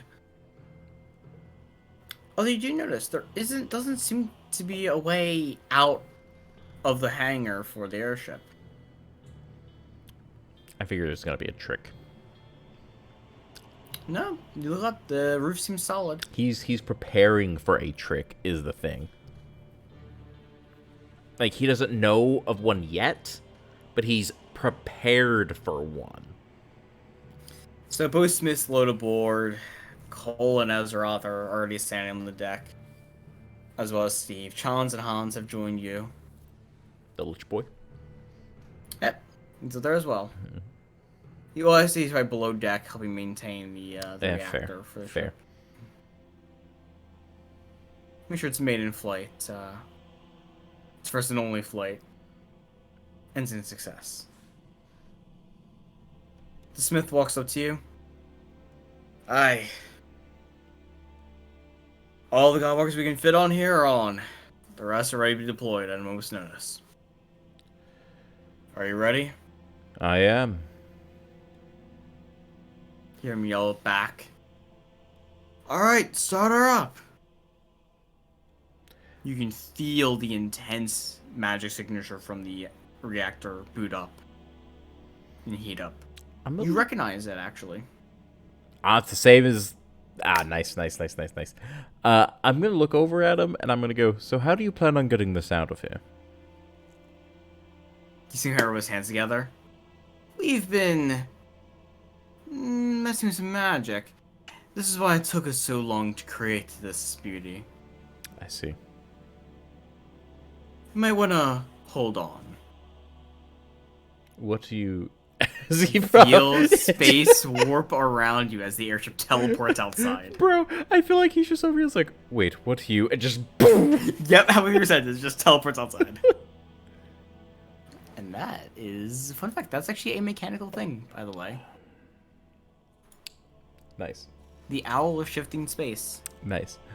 I like to think he's really confused. Like, wait, what do you mean? Hold on to the just immediately gets teleports, just like teleports back onto like solid airspace. He's like, oh shit! Like almost loses balance before like stabilizing. He's like, that's one way to travel. Well done. Nods. It should be quite good for a variety of occasions. Its normal speed is perfectly fine as well. As the airship, the engine spawns up more and more as the ship starts flying forward.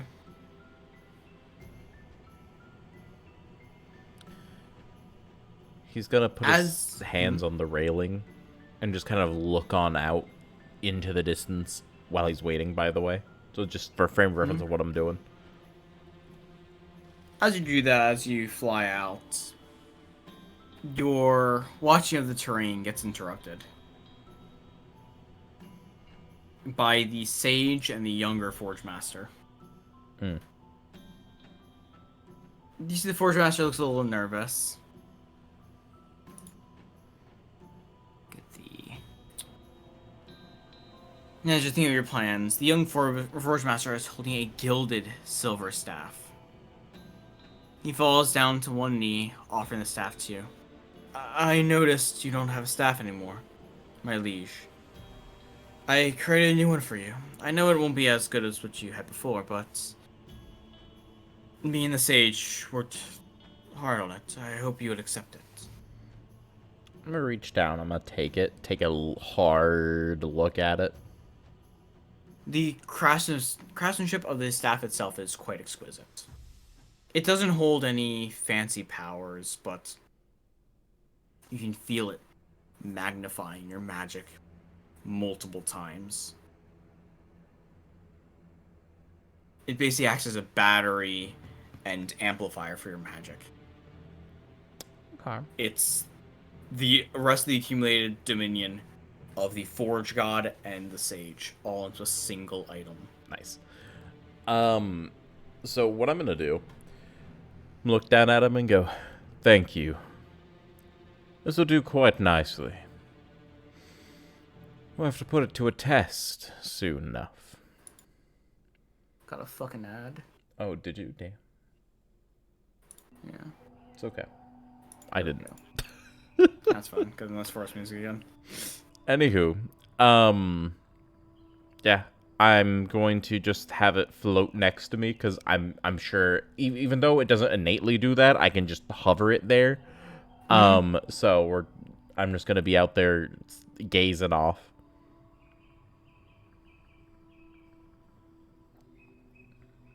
Question though, in this past week, has multiple nations just bowed down to the Empire, by the way, out of curiosity? Because that declaration was very intense, but at the same time, that doesn't necessarily mean a lot of nations really agree that they have to.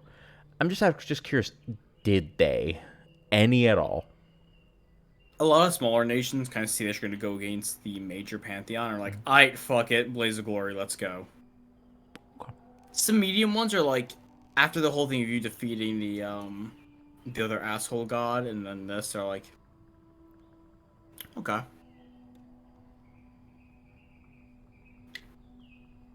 That's just the face of overwhelming power. Because it's not just you also have the sword god and the protection goddess on your side. That is true. Then again, I did kind of declare open war on every nation that isn't allied with me. Yeah, but those are allied on you already. And the rest are... the smaller ones are also, you know, trying to ally with you as quickly as possible. Get annexed. But it's okay. It's okay. But yeah, I'm straight up just gonna wait until we're there. Because we're gonna be basically flying to their doorstep.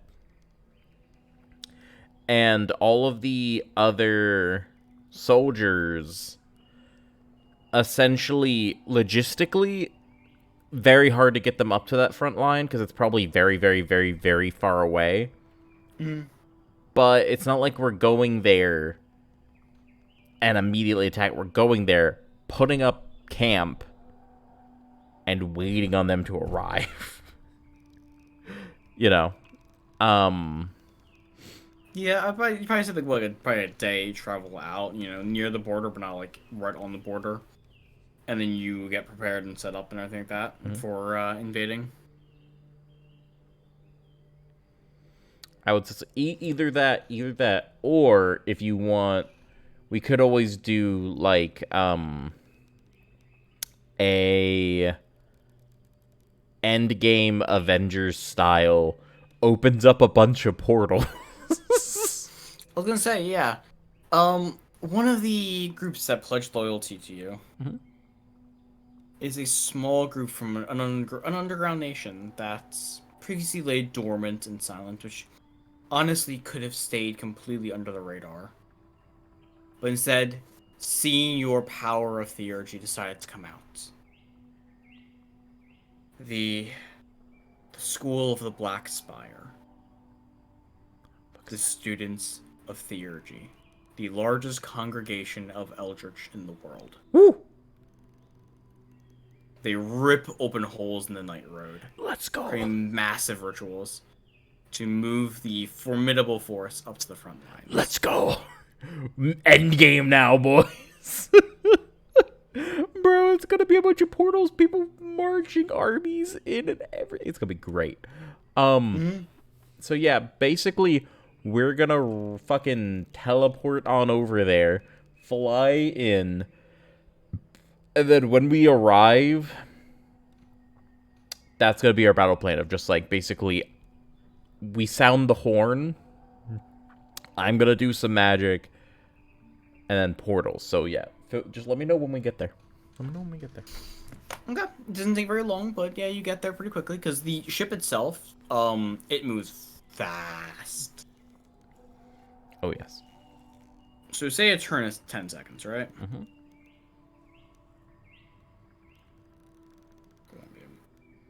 Be a minute. Man's gotta do big maths.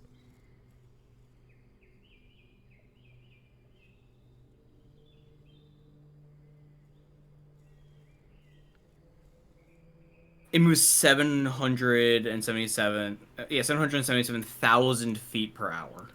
Whew. Well, that's actually not that fast. 77,000 feet per hour. That's pretty quick, but That's 147 miles per hour. that's not too bad. Yes. It's fast, and also but that's not too bad. Every other turn can move double that. It's like a train. It's much It's like higher than it's like that. a fast train, you know. Yeah, let me just put that back in. Yeah. But I don't remember how fast the bullet train goes. I think it's like near that. It's about 147 miles per hour for this.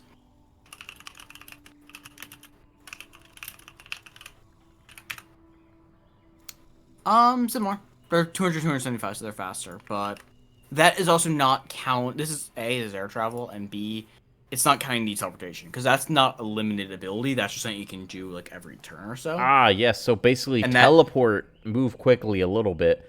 Teleport, move quickly a little bit. Well, the teleport is equal to double its movement speed. So it just teleports for 170 feet. So we're basically just teleport, move a little quickly. Teleport, move a little quickly. Essentially. Think of like a Star Wars like light speed type thing, where like you're just moving at fucking warp speed half the time. Oh, You're just damn fast. Fair enough. Just warp it. Fuck it. Just warp through the entire way. Just why not?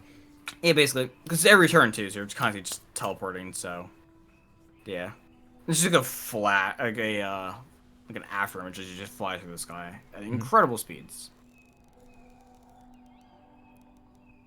So yeah. So as you approach the border and the armies start to You can see just the portals appear all around as the army starts flooding out from them. One slightly larger portal appears, and you see the regiment of Godwalkers start walking through. That's about 75 of the Godwalkers walk through the portal. The other 25 are all on the ship. Ready to be dropped at a moment's notice, like shock troopers. What do you do now? So, we're just on the border? Yeah. How big is the Pantheon's territory, necessarily? Quite large, although they know something's coming, so it's likely that they've all condensed their units, same as you. Yeah. And where have they condensed to? It seems like they have some skeleton crews on their different forts along their border. So you have one of those forts ahead of you. And then beyond that, the rest of their forces are piled up at the Citadel, their grandest cathedral. Let me put it this way. I am going to sound the horn, and we're gonna march. Cry havoc. What? Cry havoc. Cry havoc. You don't know that line? No. Cry havoc and unloose the hounds of war. I actually don't. That's the line. Okay. Well, it was cry havoc and let's slip the dogs of war. Okay. Don't know it, but appreciate the mentality. Yeah. So what I'm gonna do is I'm gonna sound the war horns. We're gonna march. And anytime I see a building, essentially, yeah, what I'm gonna do, is, let's see here.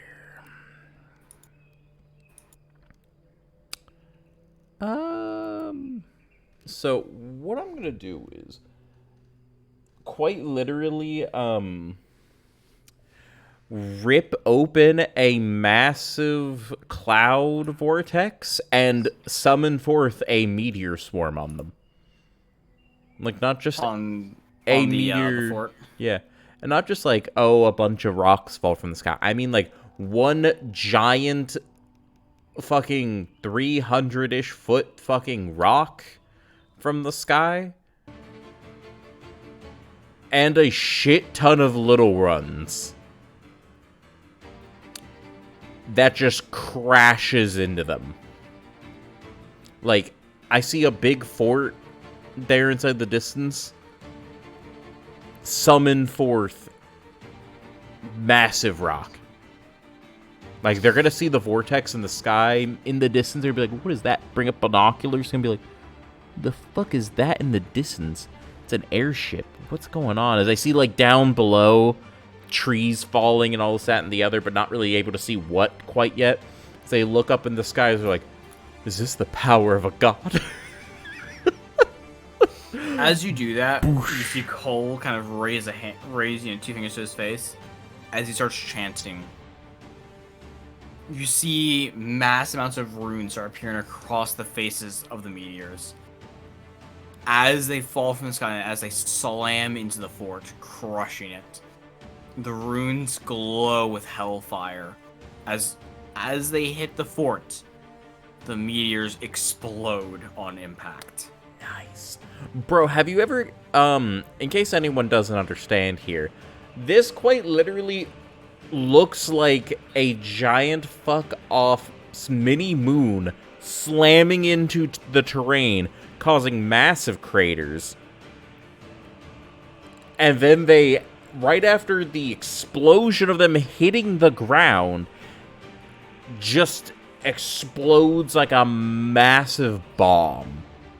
So basically, we're nuking everything. So, as you do that, you see flying objects coming straight towards your towards the airship. I'm gonna put a giant barrier up. You can see it's a regiment of angels.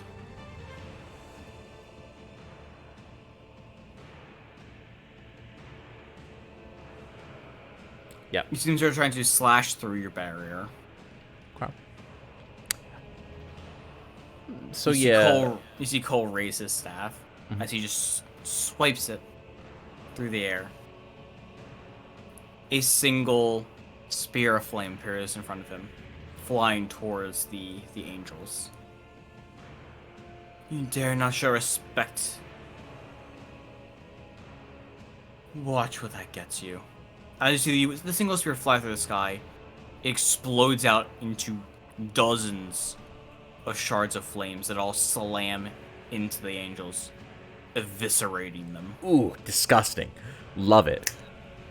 You know what I love the visualization here is basically Nefaria raises their hand as a giant basically wall of transparent magic covers the front half of the airship as they run in, slam into it, and start hacking at the shield. Probably blasting beams at it, and all of a sudden the other from short range like, slams them all into it. A giant burst of holy light erupts. All this good shit, you know, angel shit. Mm-hmm. As he just raises his staff, says a one-liner, and then just shoots a beam that scatters. He just kills all of them. Who's the one to not have made a move yet? Bruh. He waits. He waits. He don't miss. He don't miss. He don't miss. And right as they all fall lifelessly to the ground, I'm gonna shut my hand as the shields just fizzle off into existence. As I look down at the literal mushroom cloud in front of us. You hear a sonic boom as a tall, slender man with angel wings just slams into the deck, you know, like sliding forward. Does he crack my deck?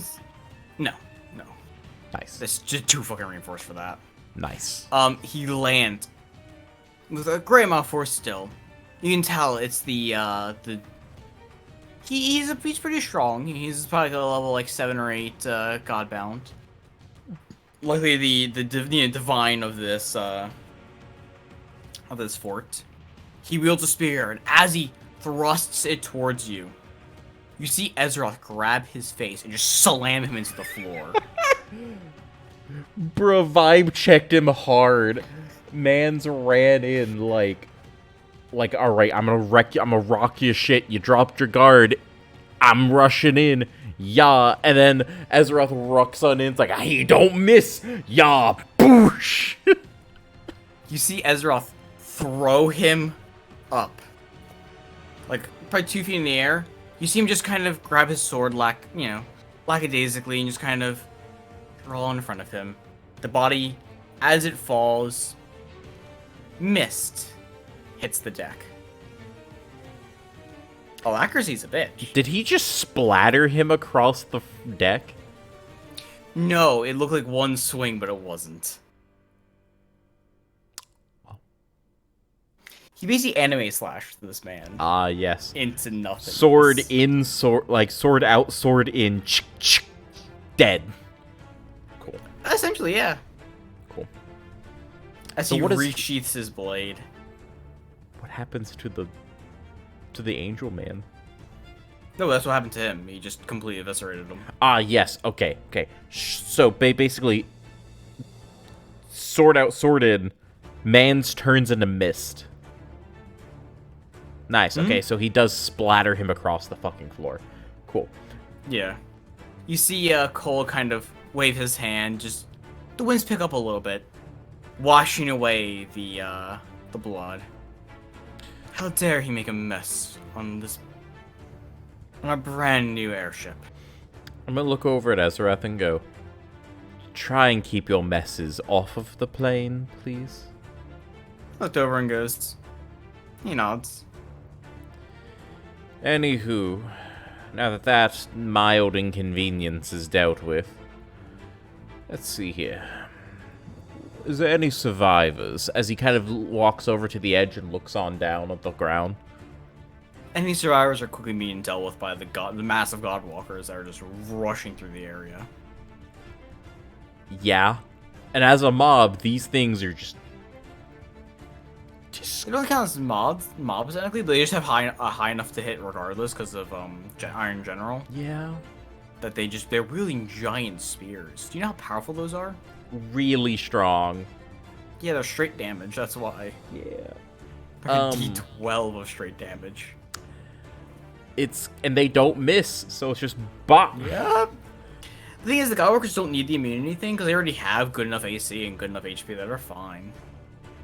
Damn, they just don't miss though. But like even then, all the armies of mobs are just rolling in, just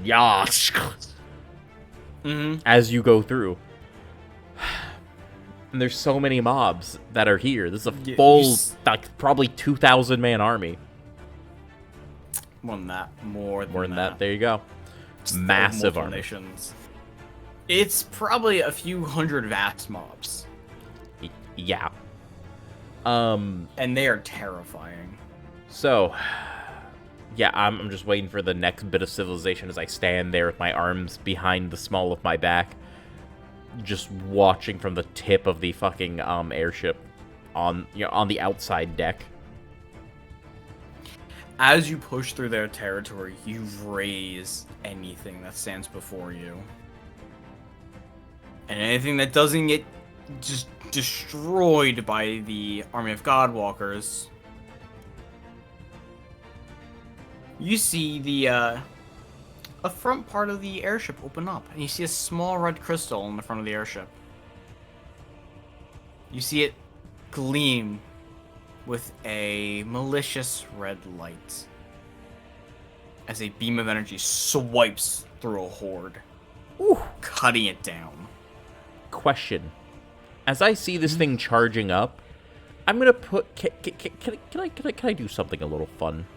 I'm gonna raise my hand in front of it, smirk, as best I can with a skeletal face, and just put an amplification spell circle in front of it.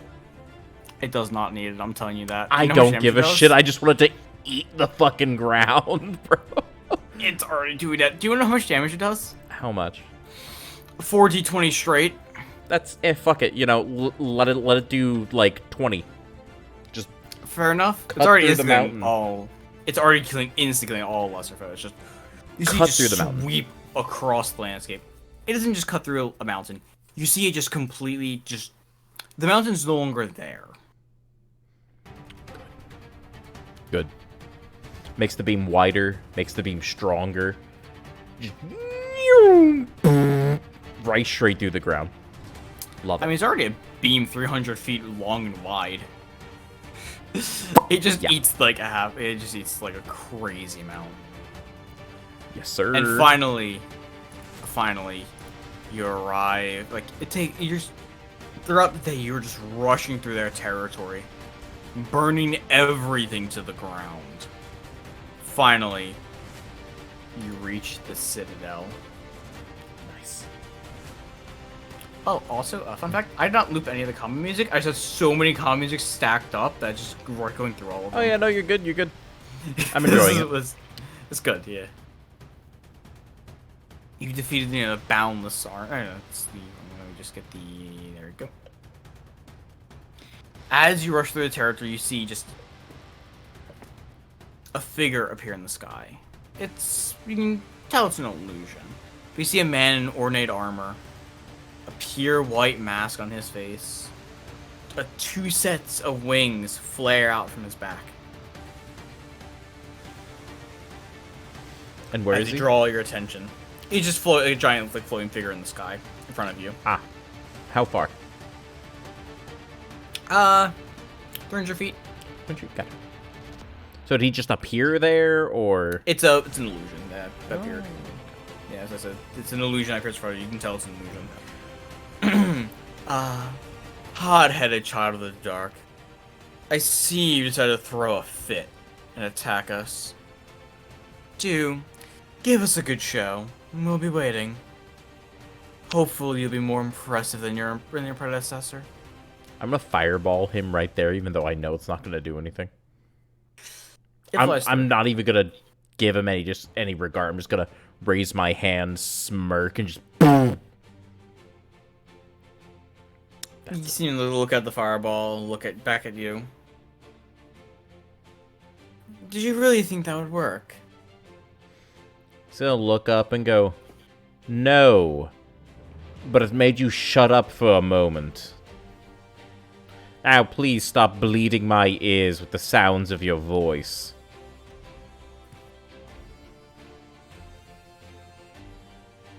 He chuckles at you. Just make sure to give us a good show. He seems to snap his fingers and just the illusion vanishes.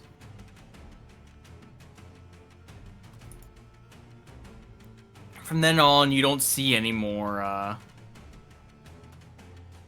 armies. Until you finally reach the Citadel. Before you lies an army, numbering in the thousands. You see mages, martial artists, powerful constructs, and even chimeras among them. Beyond them is a massive fortress, castle, and cathedral, all built into one. Just a massive... how to put it? Do you know Castlevania? A little bit. You ever see the castle in Castlevania? How it doesn't, like, structurally doesn't make sense very much? Yes. It's expansive in the sky. It's that type of structure. This freakish abomination of a castle stretching up into the heavens. You can feel the numerous divines within the walls of the tower, but the only ones significant to you are at the top of the tower that reaches above the clouds. What do you do? I'm gonna look down at the massive army in front of me. As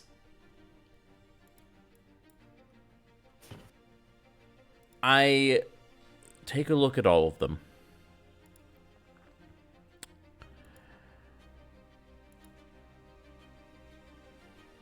And I project my voice with the trumpet of far utterance. Technically, it doesn't work like this, but It's just give me the use of something very similar where it just project my voice across the entire land. Yeah, you're good. Yeah.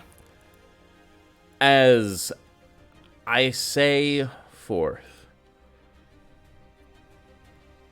mortals under the service of this pantheon, you will get one chance. Lay down your arms or perish. You have 5 seconds. And then I begin to count. It's a slight technical difficulty. Let me just fix the thing again. Oh, is it fucking up again? Yep, black screened. Bro, are you fucking kidding me? Yeah, The activity's being so terrible today. At least I have this one on.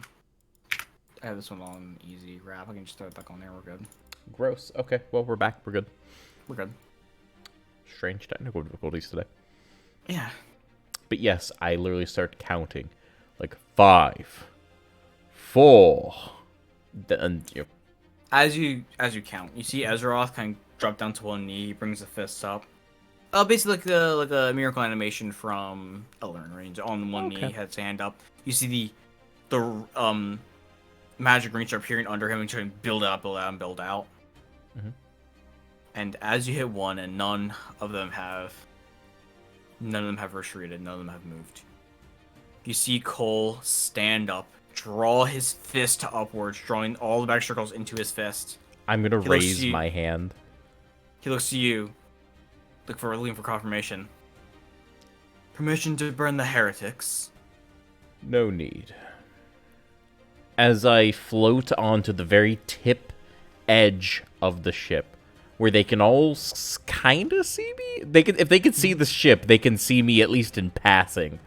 Just maybe not very clearly from this high, but I can see them. That's all that fucking matters. As I project my voice to all of them, as I simply say, 1.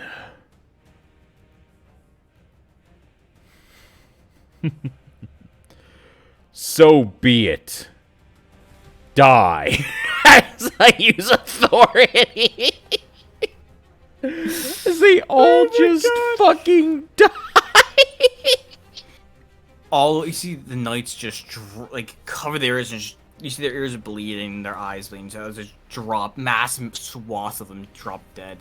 The only ones to have survived, just on a bare thread, are a handful of the martial artists and chimeras, having some kind of magical protection against the ability. And even then, you can see them kind of falling down to a knee, disoriented and bloodied. A few of the mages have brought up protection, but even then, you can see them just... Whereas most of the army has been decimated by the ability. How much? How much of the army? Yes. 75% of it. All the That's weaker not ones too are bad. dead. So there's like... Yeah. And you said how many people were here originally? Thousands. About 1,000? Okay, so there's like 200... Oh, 1,000. Thousands. Oh, 1,000. All of the weaker ones are dead. About half of the strong ones are dead. So there's probably a few, 100 left. Few hundred. Okay, so there's probably like, what, 500 or so left? So about... Yeah, about Yay, that. 2,000 to begin with? Okay. About that, yeah. Okay. Yeah, I black flame them. Raise my hands on out as they're like... so like, oh yeah, there's enough here. I can cast this. Are you gonna use Black Flame or Void Flame? Using Void Flame, but I'm doing it in a very specific way.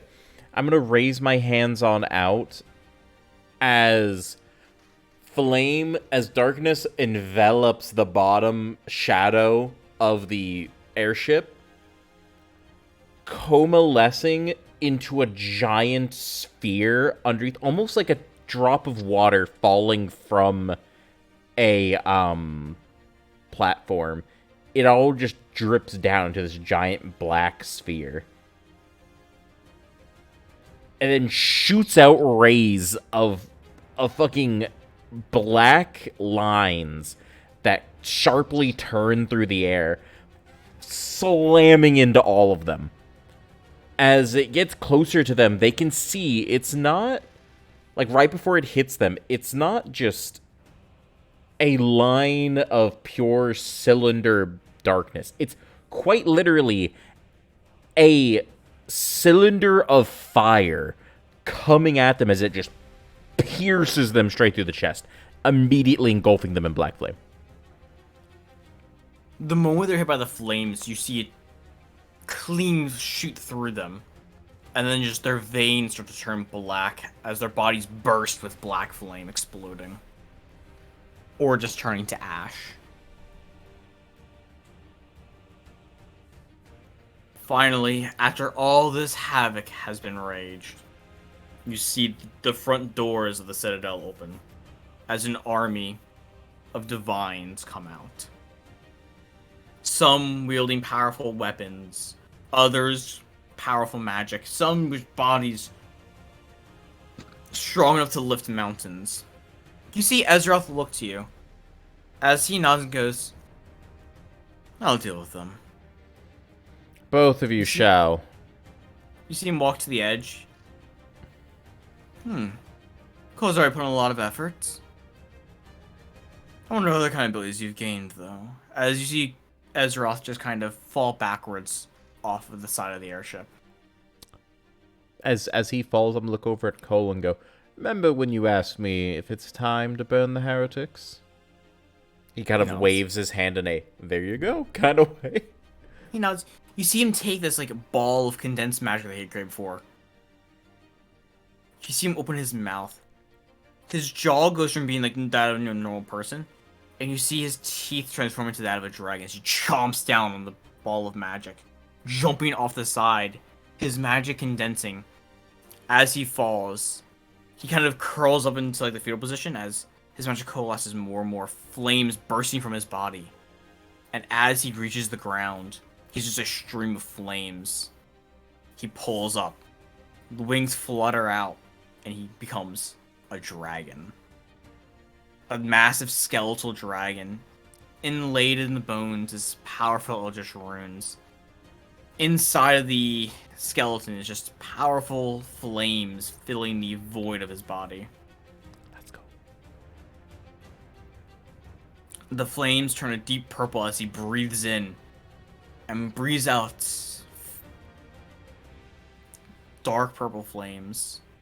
It seems as not as powerful as the flames of death, but instead as a copy essentially of it from just watching you cast it. Yeah, fair enough. As he casts out his eldritch flames, his breath of death. He doesn't outright kill any of the divines, but you can see them all. Weakening. Yes, you see them all just kind of raise their arms, try to protect against. You see some of the mages try to bring up a shield. As the shield burns and shatters, you see a few of the weaker divines kind of fall down to their knees or fall back. Their bodies deeply burned.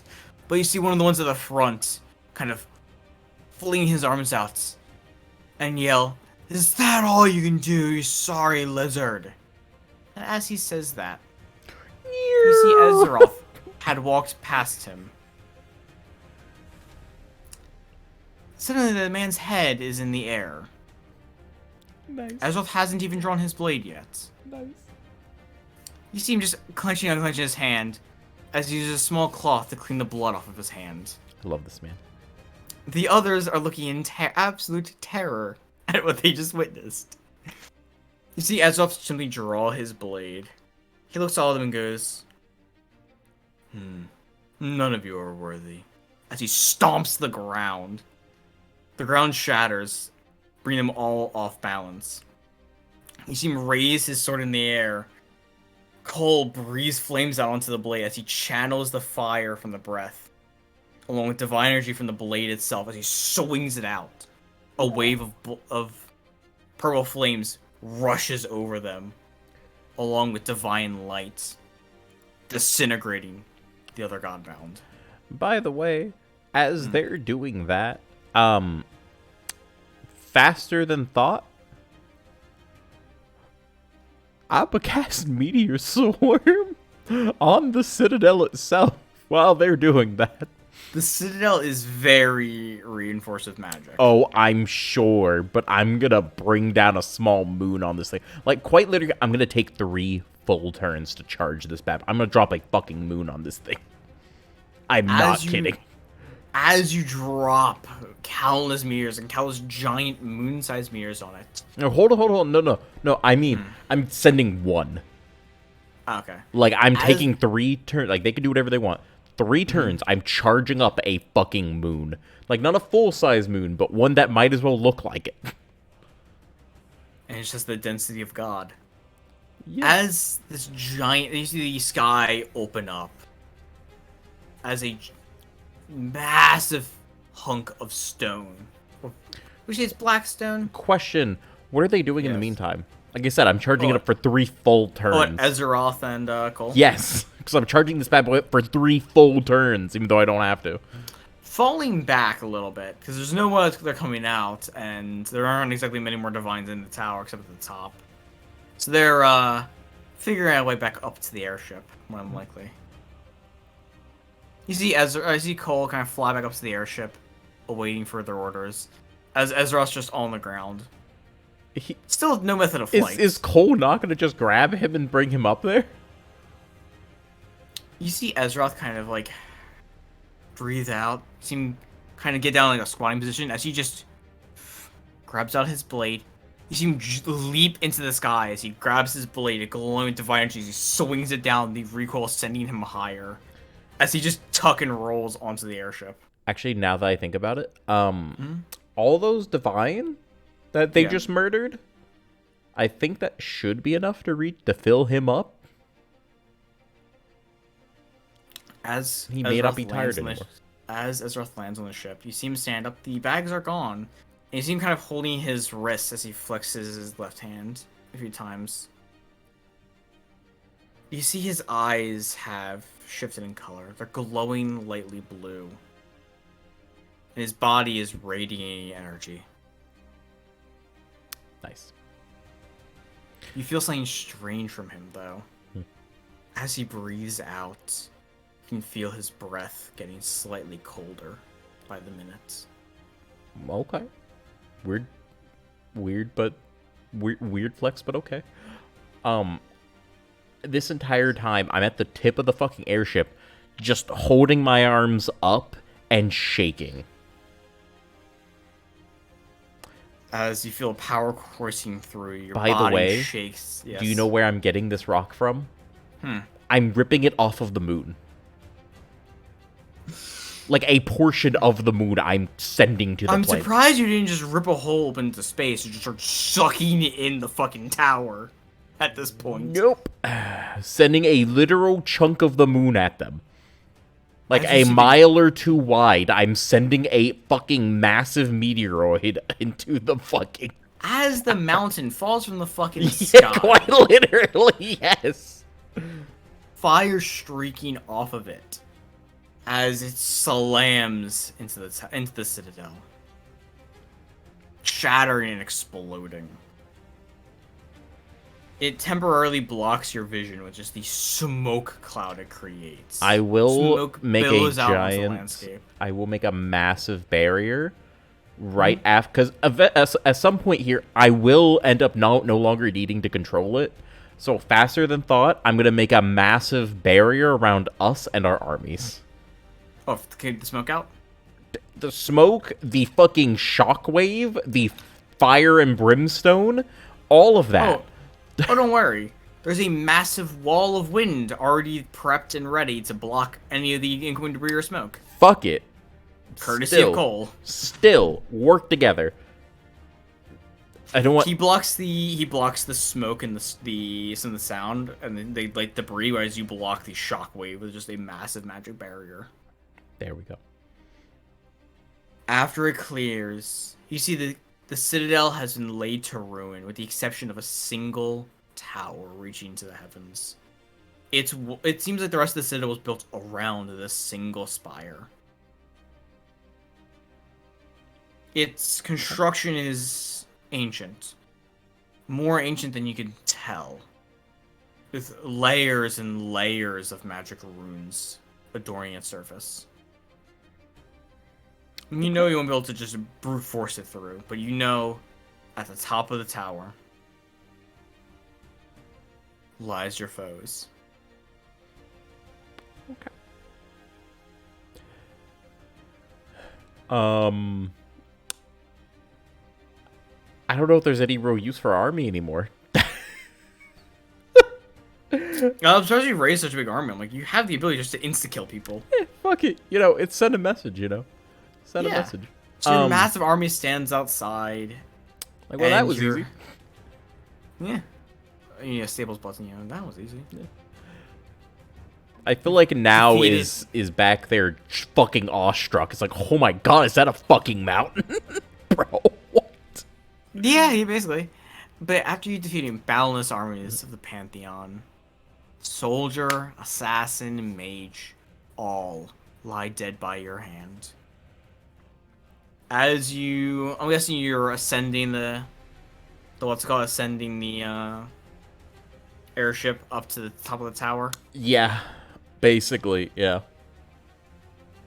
Steve hasn't even done anything. I'm gonna call him up to the top deck at this point. I'm gonna call everybody up to the top deck who matter.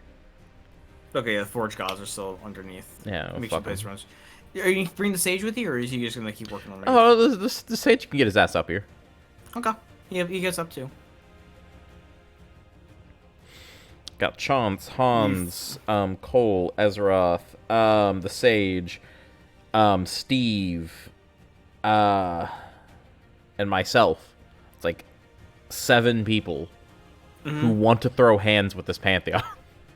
As you reach the top of the tower, you can see a small landing along with the massive golden doors. It seems that there's actually no way from the inner tower. There's no way to get up to this place from down there. Instead, you have to be someone who can approach the tower, approach such a height by yourself, by your own strength, or by the strength of a convenient airship. Very convenient. I'm guessing you step off onto the landing to enter the tower. Yes. With your posse in tow, you exit the airship. How do you want to open the doors? I think we all know by now. You cast Shatter, okay. Essentially, yes. Level 9 Shatter. Well, remember, I can just kind of look at a door and go kaboosh, and it shatters. It's actually, now, no, if Shatter it is magically resistant, which I'm sure it is, it's very. I can also just look at Azeroth and go, open the door. Azeroth walks up to the door. You see him put a hand on the door. Take a deep breath out. And inhale sharply as he just rips the enchantments off the door. Before just bashing it open. Man sooked the enchantment right off the door. You feel his breath grow colder. Okay. This is foreshadowing that you wow. don't I almost a playback limit, by the way. You're good. Got 4 minutes left for a playback limit. Is it tell you now? So you enter in and you see. I'm just gonna stream it on YouTube for now. And I'll just do it as a playback. I'll just loop it here. So as you enter into the room, into the throne room, you approach the elder gods that ruled this pantheon. Because pantheon's kind of over now, really. Yeah. All their followers are dead. Oh. There we go. Weird. I don't know why the game screen decided to bork. It's fine though. It's fine though. We're good at this point. You see about 8 gods in front of you. Most of them they're powerful, but they're not of much consequence to you. Yes, a powerful god of fertility. Yes. No, they're powerful, but just not like they're like level 50, 14, 15, instead of being like level 20. You know, fair. Perfect to challenge Steve and Chans and Hans. But 3 of them catch your eye. At the back of the room, on his massive golden throne, you see the Watcher sitting atop it.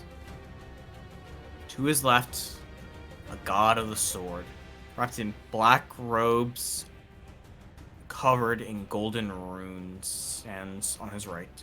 And on his left is a god of magic wearing dark purple robes, both ready to attack the moment you make an aggressive move. The Watcher stands from his throne, clapping his hands. You give us quite a good show today. It's a shame so many chaff had to die. But it was quite entertaining. Although here is as far as you go. I'm gonna take a look over at Cole and over at Azeroth and go, the 2 of you can pick your foes of those 2 on the side. Leave the Watcher to me. Azeroth draws his blade, making eye contact with the God of the Sword, who as well draws his blade. A finely crafted saber. As Cole stares down the mage, holding his staff tightly. The mage stares back at him, both of them silently weaving spells, preparing to battle each other. I'm gonna take a quick second to turn my head behind me. So I look over at the other 4 individuals behind me. And go, Chance, Hans, Steve, Sage. All 4 of you prove your worth. Clean up the rest. They nod as they instantly just rush into battle against the other more minor gods of the group. Faster than thought. Hmm? I am going to literally teleport across the room, right in front of the Watcher. And would it be...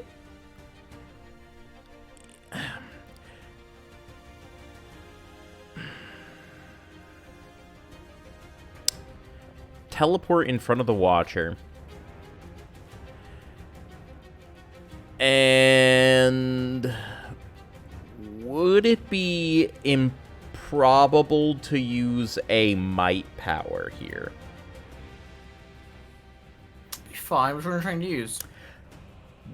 Would you let me straight up basically teleport in front of him and hook him through the wall? Like, just like punch him like up or forward through the wall? Straight through the throne. Right out the wall. Basically, teleports in front of you, nothing personal, kid. And you know those punches where you rock back, fire a punch with all your body weight, send them flying, and you're just kind of standing there on one leg, one arm forward from the attack, and everything else kind of leaning behind you? Yeah, that shit. I just want to move very, very quickly. Straight through the wall. As you appear in front of him, you swing, moving faster than any person ever should.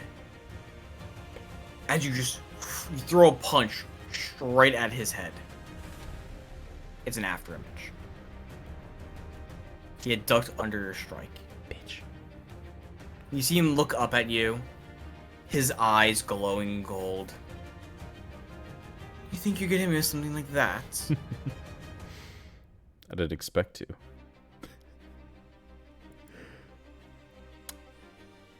So... how the fuck did he dodge that, by the way? He's the one that watches. Of course. Of course. His ability has to do with, sight and perception, things like that. Of course. Okay. So, what I'm gonna do then is just kind of look down at him really quick and go, no. Just gauging. As I will then proceed to, let's see here, immediately jump back about a solid 3 feet as I raise my hand forward, conjuring forward an unholy incantation.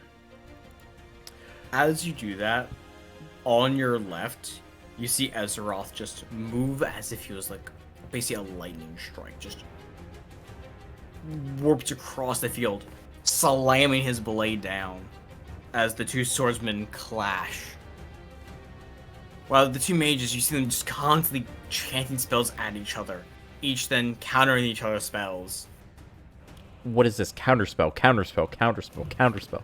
As you see Cole you see him kind of, as he's chanting a spell, you see him kind of move his hands to silently cast a second spell. As he hates himself, instantly covers the distance, puts a hand against his chest. You see Cole's hand brightens with unholy light as black lightning shocks through the mage god's body. Ooh, you know what's the best part here? Cole isn't just a mage, he's also very good at melee. Now he is, because he has the Strife of the Magus now. He's a fucking dragon, bro. Besides that, he also has a Strife of the Magnus, making him even stronger. Still, he's combat. A fucking dragon. Yes, he has the power and the training. Yeah. Plus he was trained by Ezra. Mm-hmm. You see the other mage pull out a blade of judgment, trying to strike him back. And you see them in basically less of a mage battle, more of an all-out brawl, trying to throw spells at each other at point-blank range or slash wherever they can. Whereas the swordsmen are just constantly slashing each other, trying to find an opening. Okay, continue your spell. As I do so, appearing in front of me, between the two of us, is a massive skeletal demon that slams its hands down on the ground as a portal straight to a different dimension, aka to the zone of the fucking night roads and shit, straight out of there, right out of pocket, rips up out of the portal, looks him dead in the eyes, opens its maw, and this black-boned demon charges forth a massive beam that just after a moment of charging, before he really moves a whole lot, just fires, sending out a bright, deep red blast. Just cuts through everything in its path. Now, whether or not it hits is up to you. You see it cuts through the throne, cuts through the wall behind it. As the one who watches, you see him just... He jumps over it, landing on the head of the demon. You see he's now much more serious and concentrating. As he looks to you. Not bad, Child of the Dark. We're gonna try a bit harder than that. As you see him just retch his hand back, creating a spear of light as he throws it at you. Actually, I think I have something for this. Yeah, it's called, give me just 2 nanoseconds. Do you want to slip into the spell? I mean, see, it is magic. It is magic. So I mean, you could just I mean, is it theurgy? I'm immune to it. Sure. Actually, I think it's actually as far as divine gift. Actually, in this case. Okay, if it's a divine gift, then that's different. Yeah. Actually, as he throws it, you see it about to reach you. Across the room, someone raises a hand, clenching their hand immediately, and you see it just dissipate into particles before it can ever touch you. Steve from across the room. Oh, Steve. Iron Curse. No, not Iron Curse. The other. I was gonna use Undomitable and just tank it. But sure, that works too. Just negs it from across the room. He hasn't done didn't it in a even while. need to. He has to get into it again, you know? Yeah, didn't even do. He's probably beating the shit out of some fertility god or something. Well, he's just like, oh, wait a minute, let me just keep an eye on this. He's not even really like paying attention to his own fight. Just looks on over. It's like, oh, yoink, gone. You see him just on the ground, just punching a bar like a music god on the ground. Let's go. As Chance and Hans each are fighting gods of might. Nice. So, yeah, I'm just laser beaming this man. It doesn't stop. It just keeps laser beaming him. He is standing on the head of the demon right now, so it could still swat at him. It does, yes. I'm saying the beam won't hit him because he's on top of its head. Yeah, that's fair enough.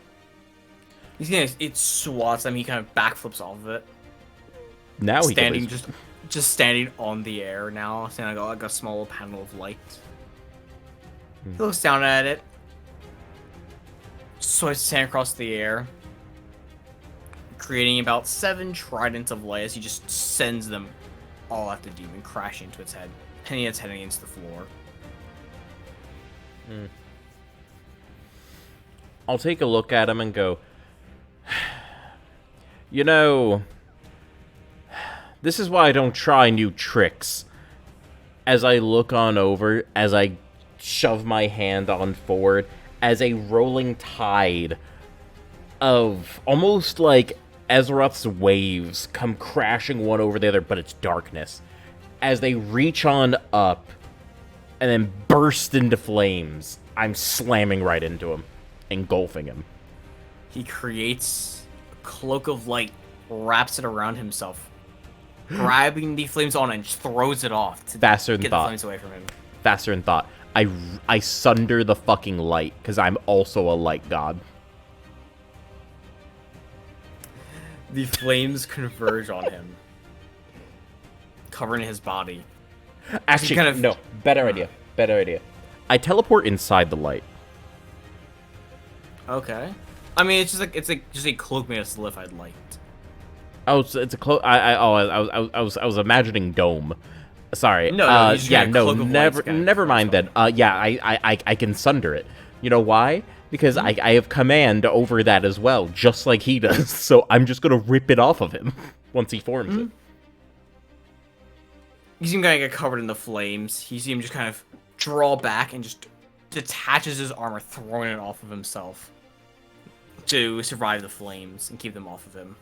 As he looks to you, neat trick. You're quite fast, I see. I like to think. As you see him take a deep breath, then I guess it's time for me to get serious. As you see basically a pair of spectral eyes appear behind him, as his focus greatly increases. Suddenly, he vanishes, teleporting to your side, ready with a strike right next to you. Yeah, indomitable. For the entire turn, immune. As he punches, after image. The entire turn, I'm immune. I'm good. You see him just keep reappearing around you, throwing just after image after image. I'm not even moving. I mean, they're all fake outs, as it is. Oh, the music's back, by the way. Okay, it's back. Yep. Let me get a different song real fast while we're here real quick.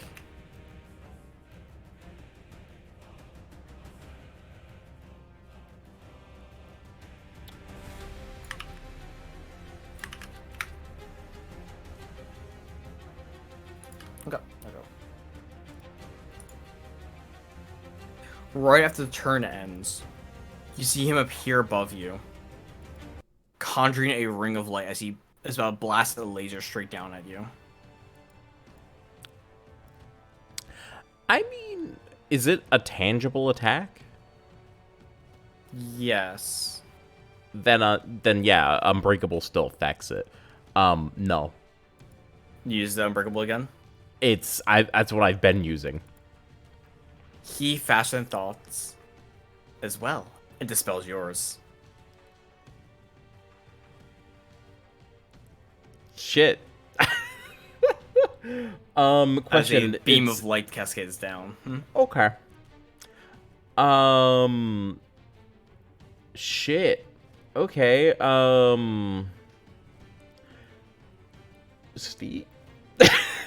I mean, you can tank it. It's not gonna kill you. I can tank it. I'm gonna noticing that my power's been sundered essentially. Right before the attack, I'm gonna raise my hands on up, trying to block it. Obviously showing that I'm having to. If Steve catches that, that's up to him. The blast strikes down, and as the blast hits it, you see Steve is a little more preoccupied with one of the other, because there was one more god on their side than you had allies. And the second one has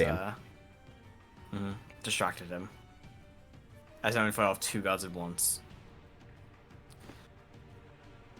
The blast strikes down, shattering your shield. You can feel it singe your arms a bit, but it doesn't do much more damage than that.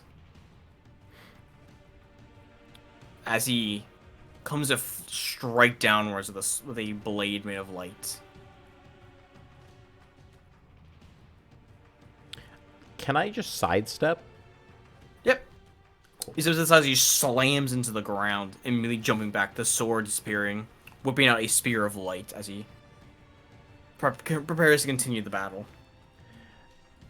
I'm going to wait for him to thrust, then I'm going to faster than thought, sidestep it to the, like, just straight up. Oh, no, he's defensive. He's, like, waiting for you to attack. Oh, okay, cool. He jumped back to the spear and is waiting for you to make a move. Okay. Inside that case, what I'm gonna do is Um.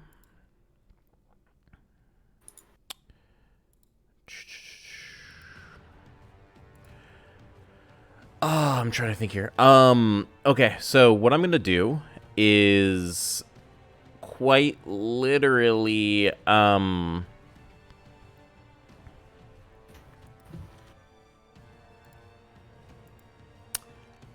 perfect. I know what I'm gonna do. I'm gonna take a look at him, and he's, doing his little thing over there, getting defensive and whatnot. I'm gonna look at him, laugh, snap my fingers. Time stop. Like the spell, time stop. I'm just gonna walk over behind him. And take out my ring. Hold it in front of him. As the finishing of this casting will be so quick, he can't dodge, as far as I'm aware. However, the finishing of this casting will will negate time stop. Black Flame.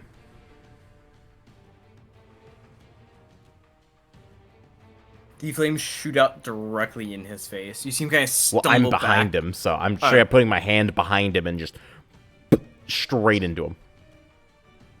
You see him kind of creeping down onto the floor. You see him slam a fist into his chest, blasting off the flames. But you see his body is slightly seared and damaged as he stands up, stares you down, pulls out a sword. Any trick you have there? Can I do it again? Not cast Black Flame, but can I just... Times up again? Yeah, I'm just going to use time stop again. However, this time, instead of going behind him, where he's going to expect me to be, I'm going to go right in front of him. You can feel just a wall of energy around him. Yeah, that's cool. Okay, it's not like a shield around. He's basically brought up a shield now. Oh, that's cool.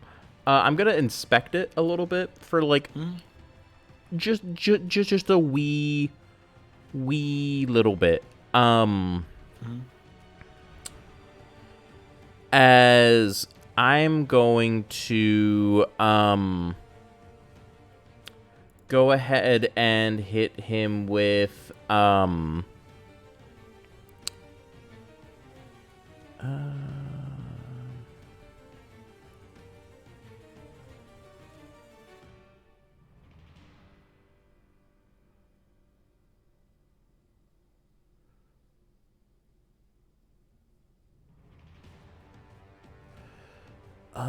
let's see here. Hold on. I'm trying to find the specific thing for it. Bop, bop, bop, bop, bop, bop, bop.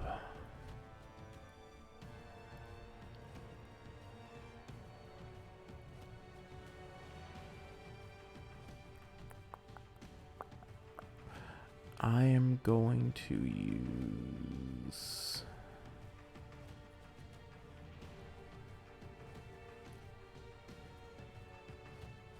Oh. Cool. I'm going to take a look at him. Vengeance, bitch. Vengeance. And while time is stopped, I am going to declare... You have harmed me, singeing my hands.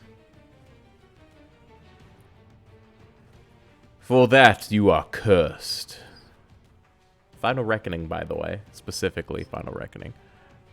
I'm pretty sure he can technically make a spirit save to escape this vengeance. But I'm going to place a curse on him. Well, he's a high-level god. That doesn't really... If there's a save allowed, it doesn't work. They have, like, negative saves.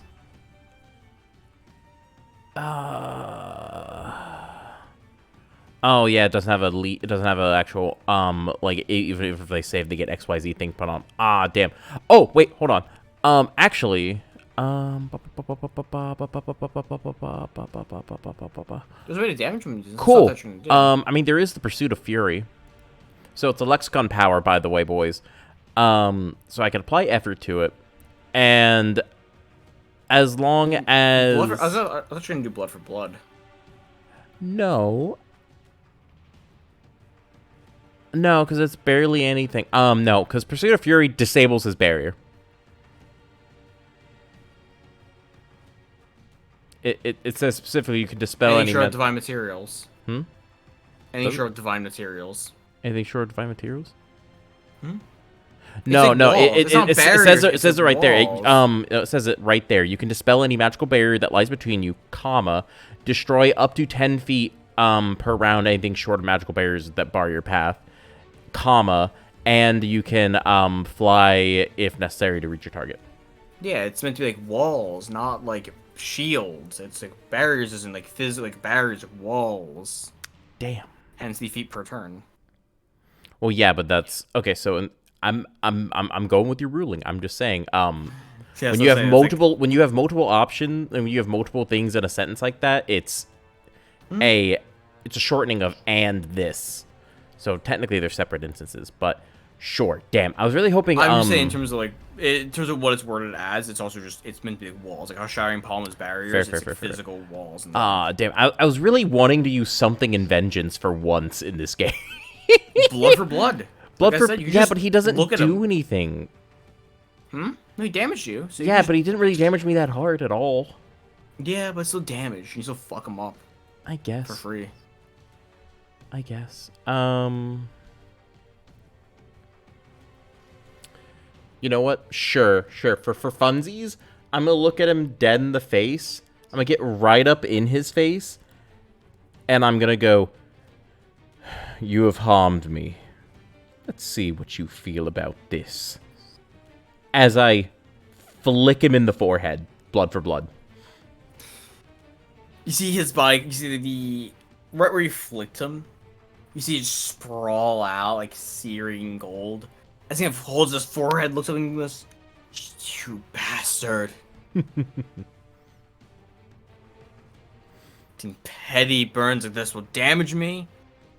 The visual of the burn goes away very quickly, but you can tell he's still pissed about it. He knows I'm taunting him, though. He knows I'm straight up taunting him. Also, you see his eyes grow even sharper as he stands and stares you down. Fine then, I'll show you the true power of my spell. He breathes in and out. His eyes open, and you can see his eyes are no longer normal. It's as if he has hundreds of eyes within his eyes. Everything within my domain will be seen. Nothing will escape my sight.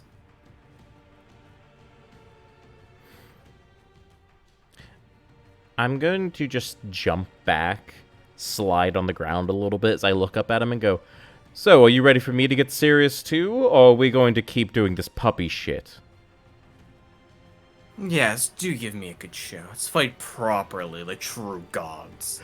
I'm gonna rip off my cloak. Now wearing the semi-combat robes underneath. No longer wearing the Cloak of Moil. No longer wearing my outer garb. I'm going to grab my mask, throw it to the floor. As I go, "May Glaw have mercy on you in the afterlife." As I bring my hands forward and look at him dead in the face, as a massive spell circle bursts around me. So I go, "Your death will come soon." As I begin chanting a wicked, wicked incantation. He closes distance in an instant. In a flash of light, he pulls out a sword of light and swings it at you. slashing the spell circle in half.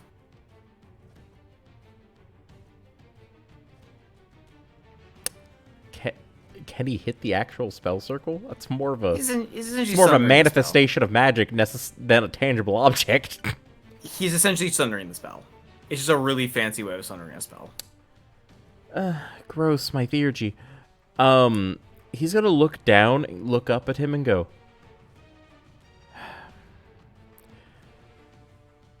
you know, it's a real cheap fucking move, as I am going to fucking haymaker him in the face.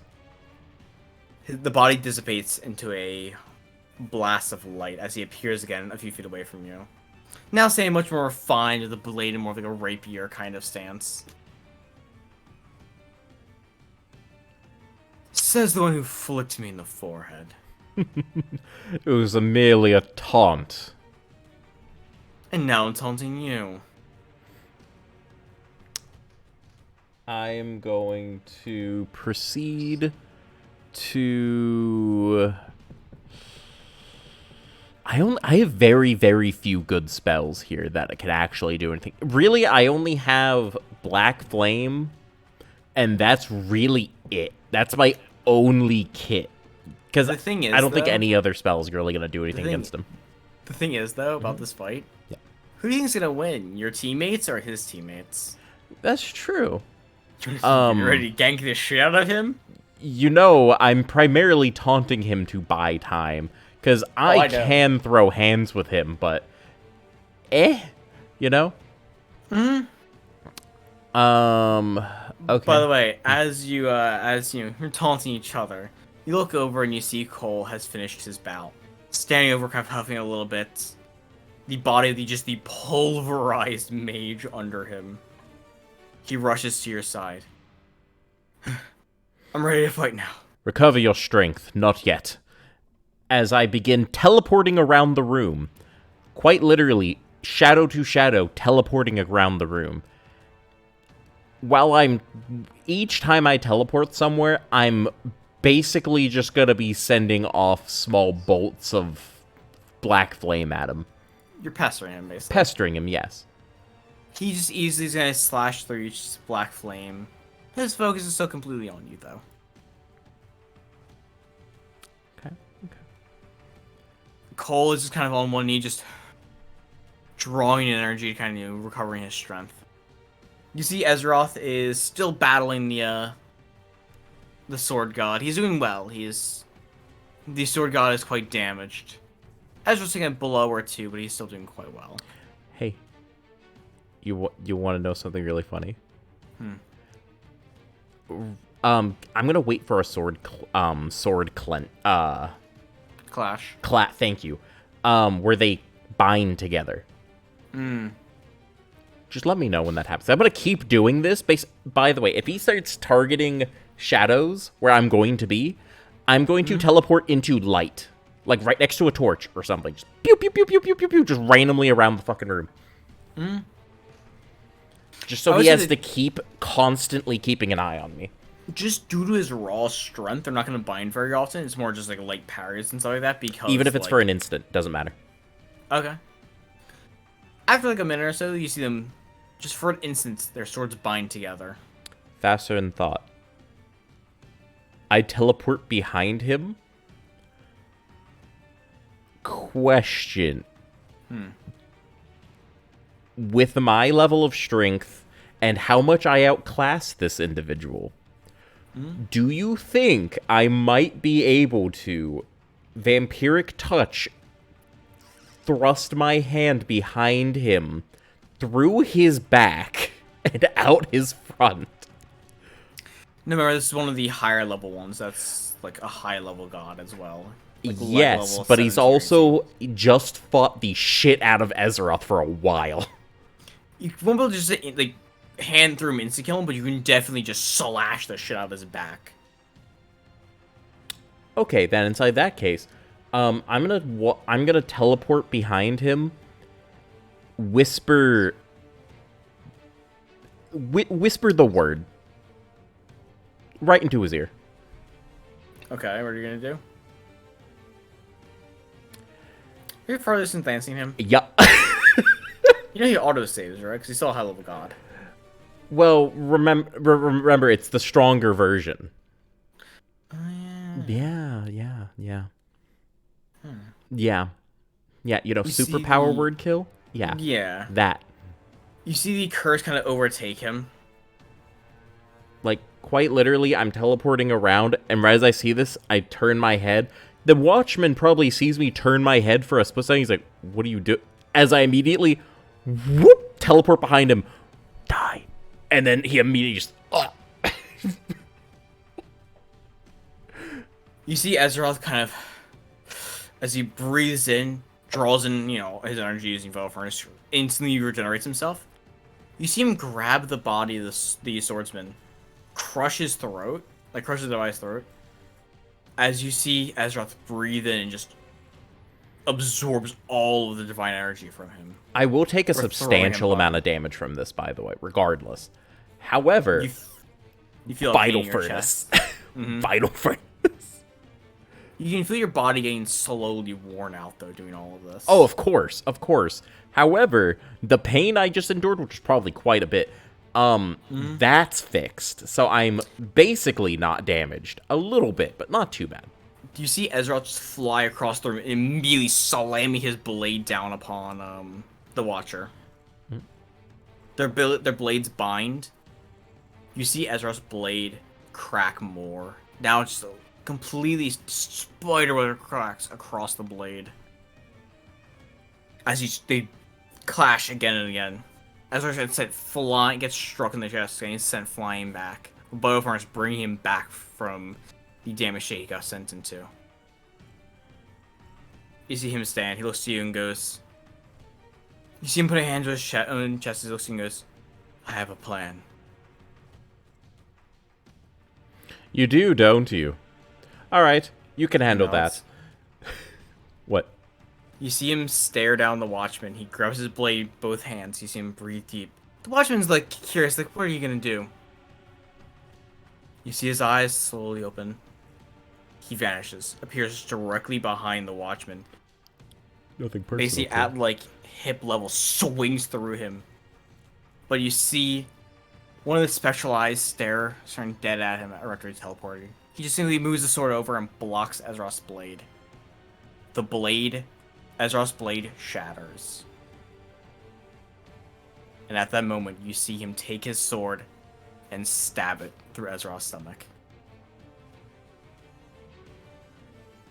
You see Ezra just cough up some blood onto him, grab onto his shoulder, look up. The whites of Ezra's eyes are now pitch black.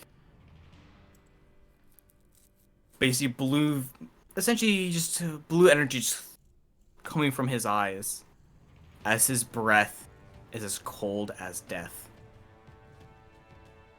As he simply says, "Gotcha. Now you have no power here." As you feel the divine power of the Watcher just gets seized.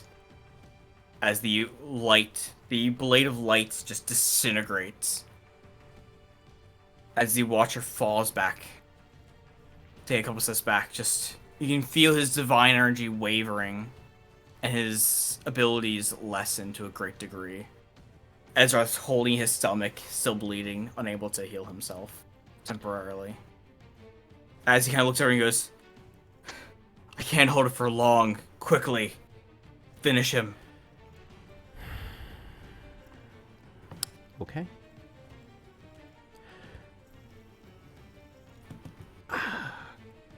So,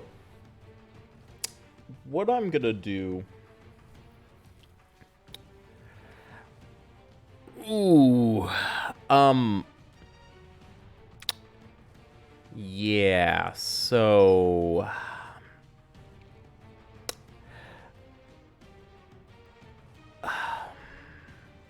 So, he's basically being held there, siphoned into a very vulnerable state.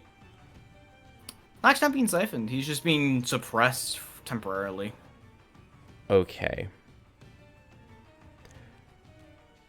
How's Azeroth looking? You can feel his energy just massively unstable. Whoa. As his energy has transformed from what it was into a type of energy that you've seen before, but you very well know should not be in a person. It's energy you've only seen in the Night Road.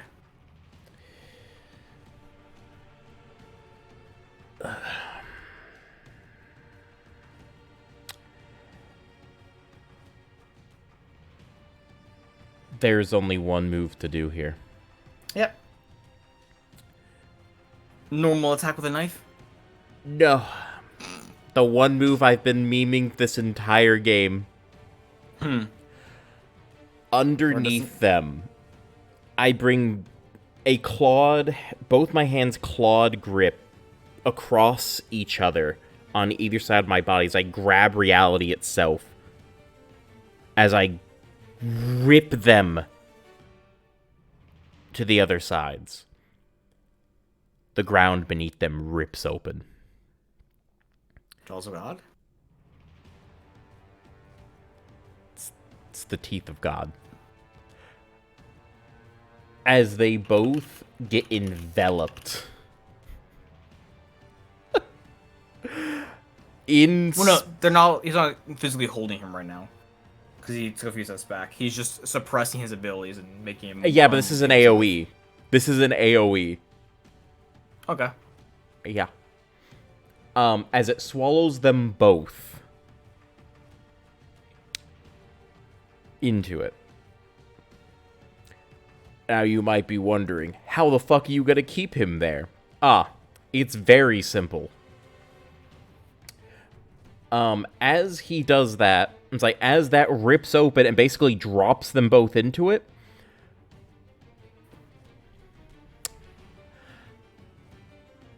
I'm going to faster than thought, right as the spell finishes and is about to, like, swallow them both up, I'm going to teleport behind him and drop kick his ass into it. He's immediately just getting chewed up. Ezra's able to kind of pull back and he gets, grazed by them and damaged a bit more. As he kind of falls back and stuff. And you feel Ezra's energy just drain into the grinding teeth. As you drop kick the Watcher into it. You can hear his screams as he gets his body torn apart and just ripped into the Night Road. You can feel some of the remnants of his divine energy flow into you. Hold on, hear me out. What I'm doing isn't just sending a portal into the night. No. I'm quite literally mashing him up in the space-time here. Obviously, what gets pulled through also gets, I think, because that's one thing that gets put into that sense in the Night Road. Anyway. So well, what I was going to do specifically was manually grind that shit and then spit it out. That's what I am to, yeah. You see his body just get torn and just eviscerated. Not even into dust. Even the dust gets eviscerated. All that remains is just the remnants of his divine energy. As everything else has been atomized.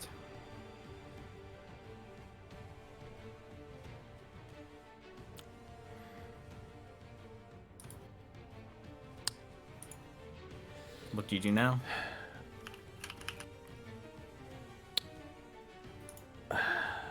How's Azeroth looking? You can feel his energy reserves are just empty. As he's just breathing heavily, you see the deep bags under his eyes. You can feel his energy starting to refilled again slowly from the area around him, but you can see he is tired.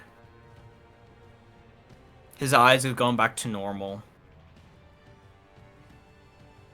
He seems kind of laying just as he scooches up against the wall. His legs are a little injured, and he still has the wound on his stomach, which now is slowly starting to heal.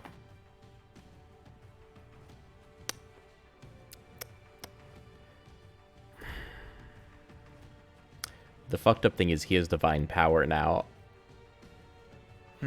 The fucked up thing is he has divine power now.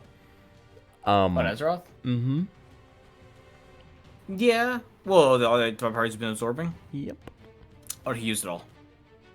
Oh, he used it all? Mm-hmm. That's why his breath was getting slowly colder, was he temporarily became an uncreated. And he used cold breath, which suppresses Godbound abilities. Okay. That's what was going on. Because, upon seeing he has no power left, he's going to immediately chill the fuck out. Because he was prepared to walk up behind him, I'm sorry, brother, stab him through the chest. Well, he said, yeah, no, the power he felt from wasn't divine, it was uncreated energy, it was night road energy. Gotcha. It's the kind of power you don't see in someone's body, Godbound or not. That's not power you should see in someone. That's like... I got you. It's those things where you're like, that's not right, that should not be there. Cool. I'm gonna take a look at the rest of the room. How are they doing? You see Chance and Hans had walked over to help, after they killed their own individual gods, they helped Steve with his twin gods. You see Sage just kind of sitting there, having killed his god a minute or so ago. They're all tired, but victorious. Can I just power word kill the last two? What am I saying? Like, yeah, they're good. They're dead already. Well, Chance and Hans are... The moment they get over there, it's a fucking wrap. Ah, well, there you go, then. I'm just gonna let them finish up real quick, then. Mm-hmm. It wasn't like a, oh yeah, no, like, they're going over to clean up real quick. It was only an issue because Siva's 2-1-1. I got you. So, yeah. I'm gonna take a look over at everybody.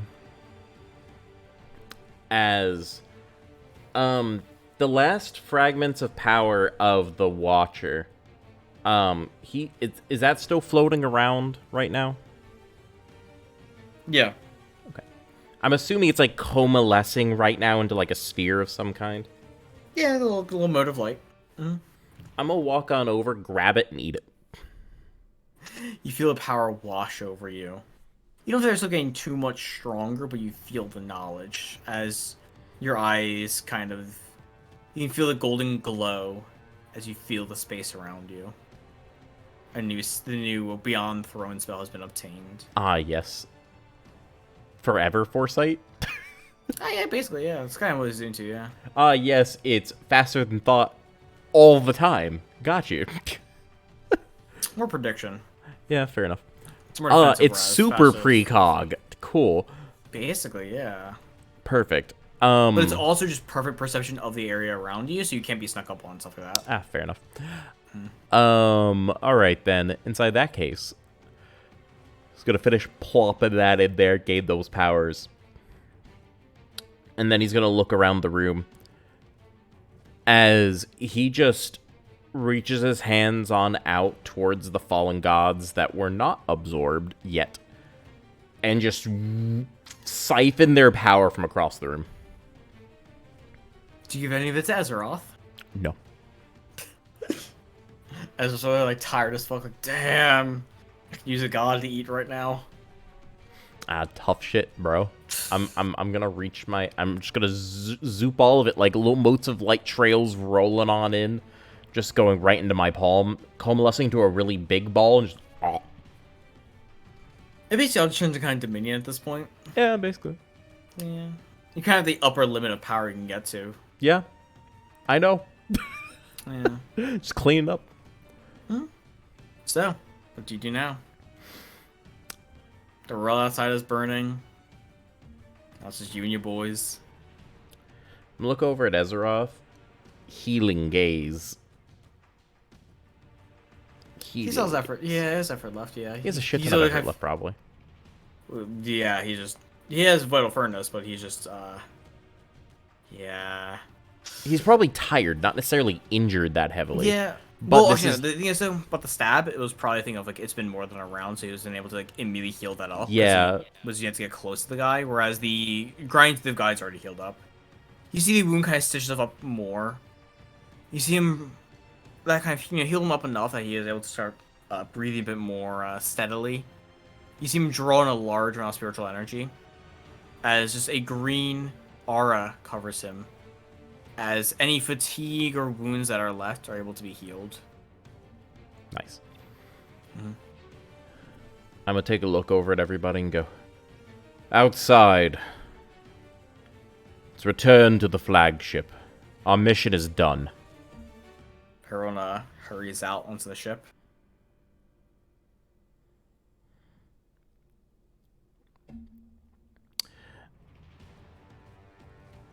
I'm going to take a look at the first door.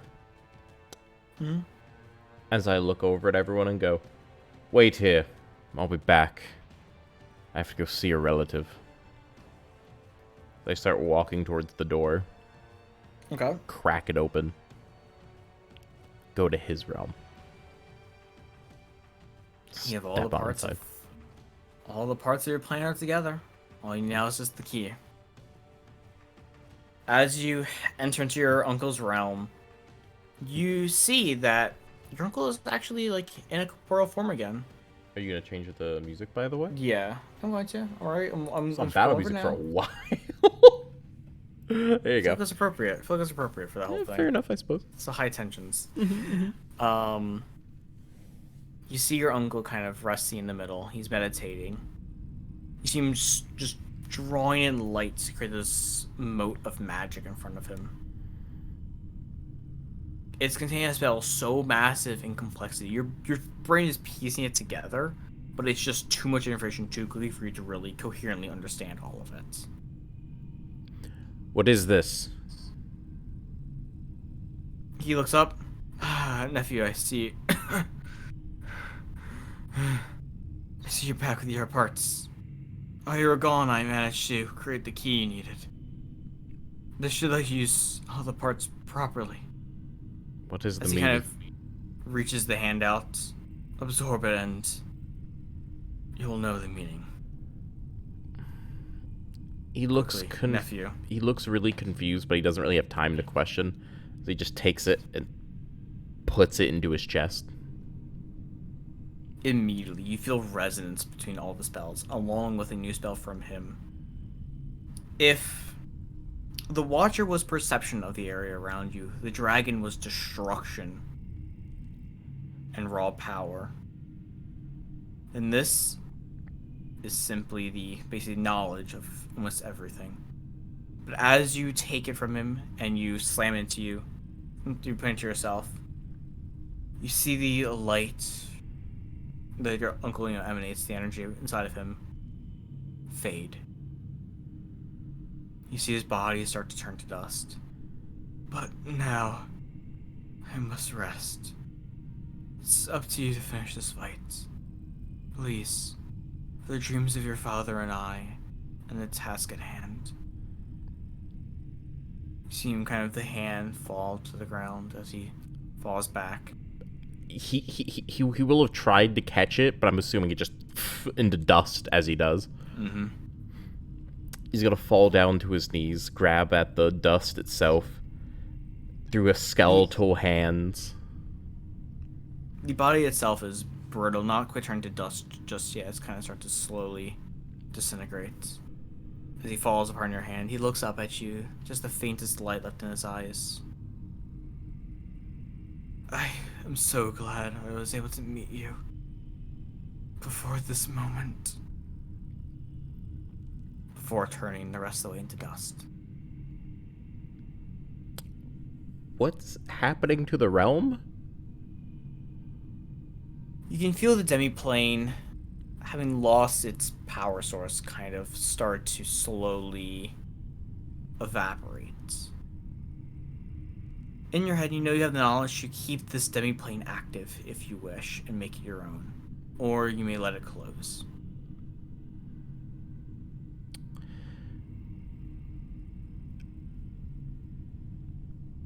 For two reasons, I don't think he would. Number one, because I don't think it would serve him any real purpose besides sentimental value. And number two, I don't think he would because it would be almost bastardizing this sacrifice. That's fair. Like I said, it's up to your character. No, I know. As he sees the realm crumble around him, he's going to He's gonna take a look down at it for one last second as he stands. If he could cry, he would. Not sob. Small, like, bits of fire come down from your eyes. He's gonna walk back towards the door, which he came in oh so many months ago. Open it.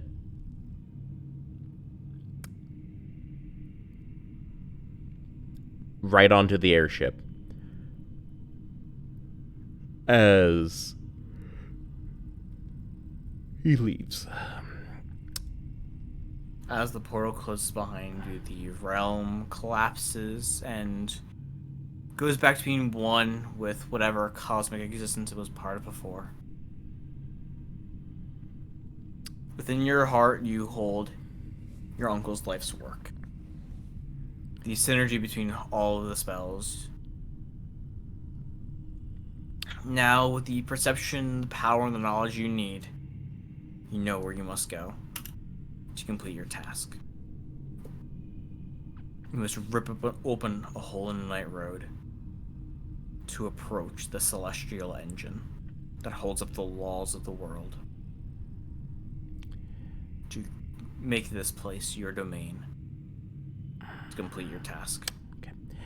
What he's going to do is he's going to take some steps forward as he places a hand back right in front of his face, the shadows coalescing around him from the space between his bones, forming a new mask on his face, solidifying into this black, metallic mask as he always has had. As he takes some steps forward, past everyone, he goes to the edge of the airship. As small motes of fire drip down, blue motes of fire drip down from the bottom of the mask. He walks to the very tip, floating over the railing and onto the little nose that pokes out. I'm assuming in front of us is the actual, like, spire that we were just in. Mm-hmm. Yeah. I'm assuming the magic reinforcing it is basically gone now. It's starting to crumble. Like, the magic's starting to kind of fade and break. Cool. Can I just raise my hand and sunder the whole fucking building? Sure. Boosh, gone. Just crumble it in front of me. Almost like a big gust of wind just pushed it the fuck over like a Jenga tower. As where the floor just stood, he's gonna reach his hands on out straight into the air. Almost as if he just thrusted his arms forward and nothing happens. He then brings his fingers together, like opening a very tight door. He stabs them a little bit more forward and then pulls as he rips a hole into the night road. A good solid 6 feet across. So his entire wingspan. Yeah.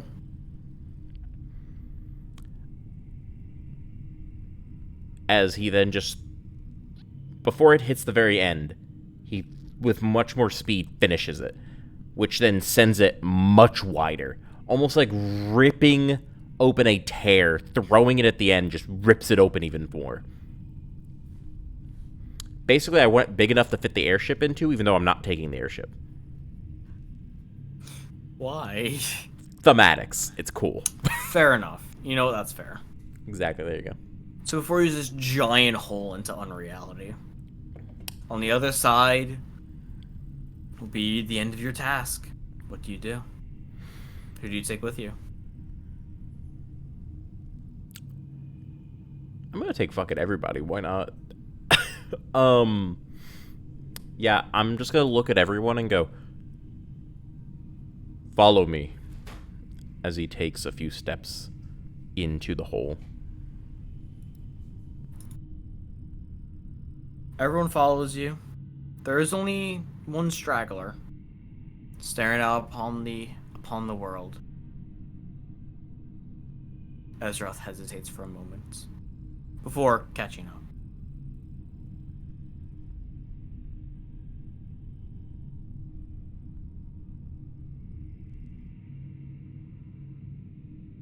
Ezroth quickly catches up to you. Mm-hmm. So, this is the end of the journey. All that we have done culminates here. So what do I see beyond this? Beyond the veil of the night road opening? Well, at first you had to walk the night road to get there. It's like a pathway, basically through. Oh, okay. So basically a rainbow tunnel. Okay. Basically, yeah. Okay. All Just keep around walking. you is just unreality. Things that just essentially an energy that doesn't make sense to you at all. Like not even perfection of understanding can help you here, because it just doesn't make sense. As the opposite of reality. After a few minutes of walking, in the middle of the void, you see a large glass platform. Upon it is a mystical engine that seems almost similar to the engine you see in Power in the Chains that bound the one that the one that consumes. Question. I'm assuming the portal I ripped open was stable. Yeah. So like it's not gonna just leak random things into the reality. Okay. No, it's gonna close after a certain amount of time because it's like a Fair temporary enough. one, not a permanent one.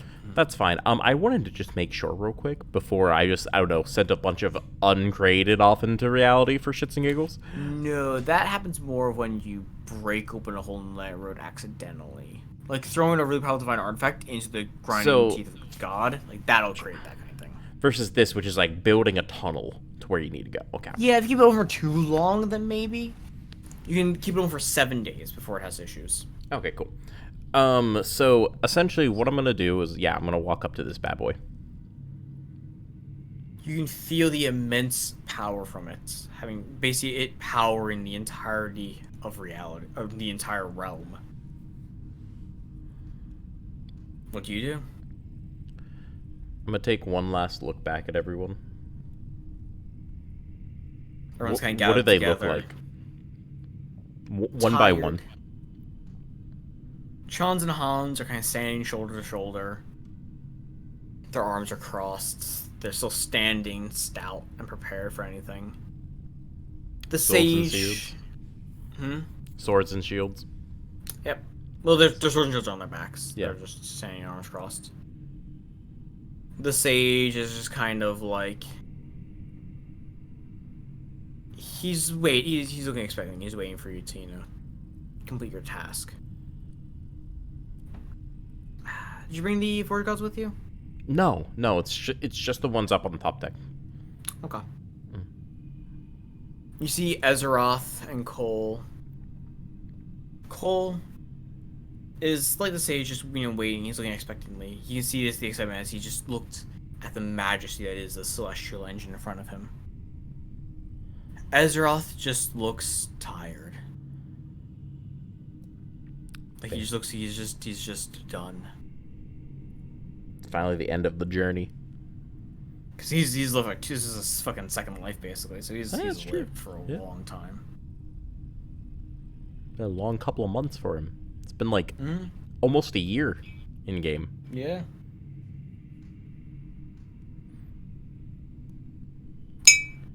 That's what you do now. So what I'm gonna do is I'm gonna take a look back at the engine, and my mission is to destroy it or take power over it. Take power over it. Okay, I wanted to make sure before I did something stupid. Don't destroy the engine. It's a bad idea. I figured. So what I'm gonna do is I'm gonna reach on over, place both my hands over it,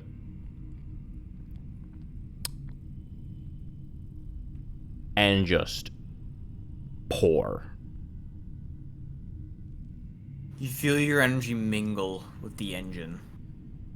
Its power filling you.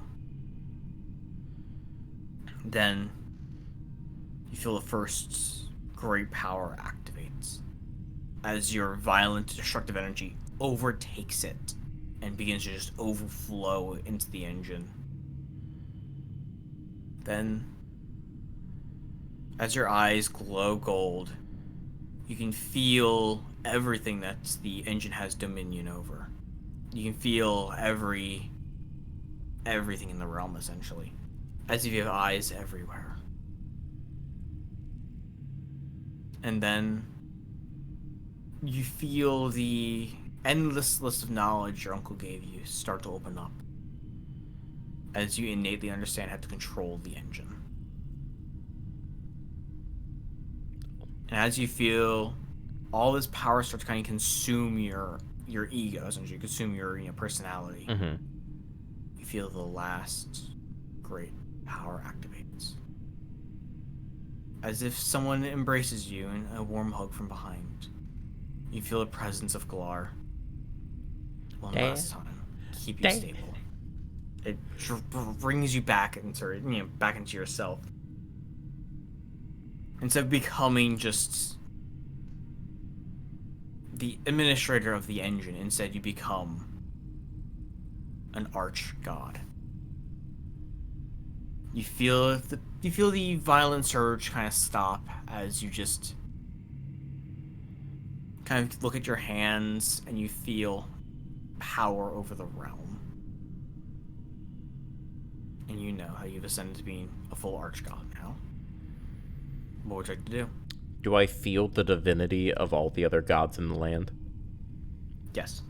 Do I have dominion over them? Well, they're part of the same faction as you, so, I mean, yeah. Can I just end them in one very vast, quick snap? I mean, could you just rip away their divinity? It's basically what I'm doing, but I'm sundering them, essentially. In an instant. Do you just want to rend away all the divine energy from the realm itself? I'm gonna blink them. Yes. Fair enough. Like, straight up, like, rip away their divinity, blank their minds, everything. As the divine energy gets drawn out from the world, brought back to you and the celestial engine, the realm feels mundane, but peaceful. What do you do now? Also, as an archgod, you do have the power to create a paradise. Essentially a heaven plane above the normal world that your followers can go to. Oh, yeah, no, that's fine. I plan on that shit. Hold on, but first, I am going to wave a massive wall of fire across the world. In an instant. Wipe it.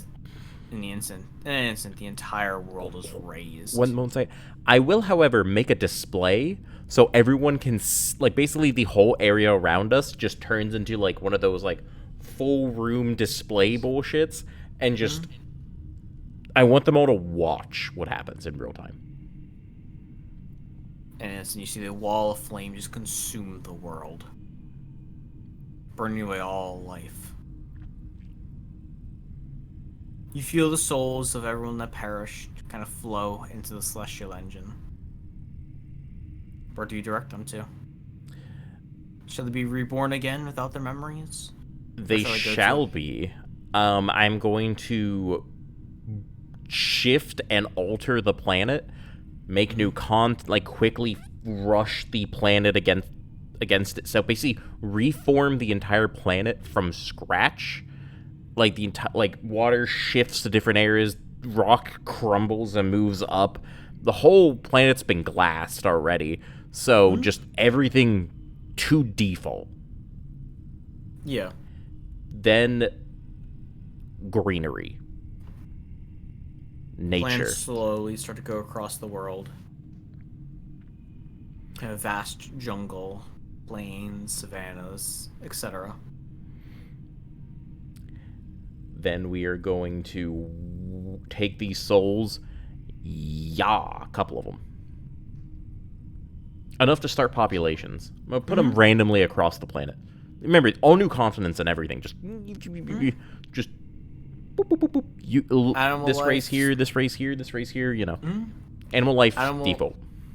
Obviously, they start to grow. Is what I'm saying. Like animal life starts to kind of sprout up, as well as some fledgling sentient societies, like orcs, humans, and elves. The elves in their vast forests.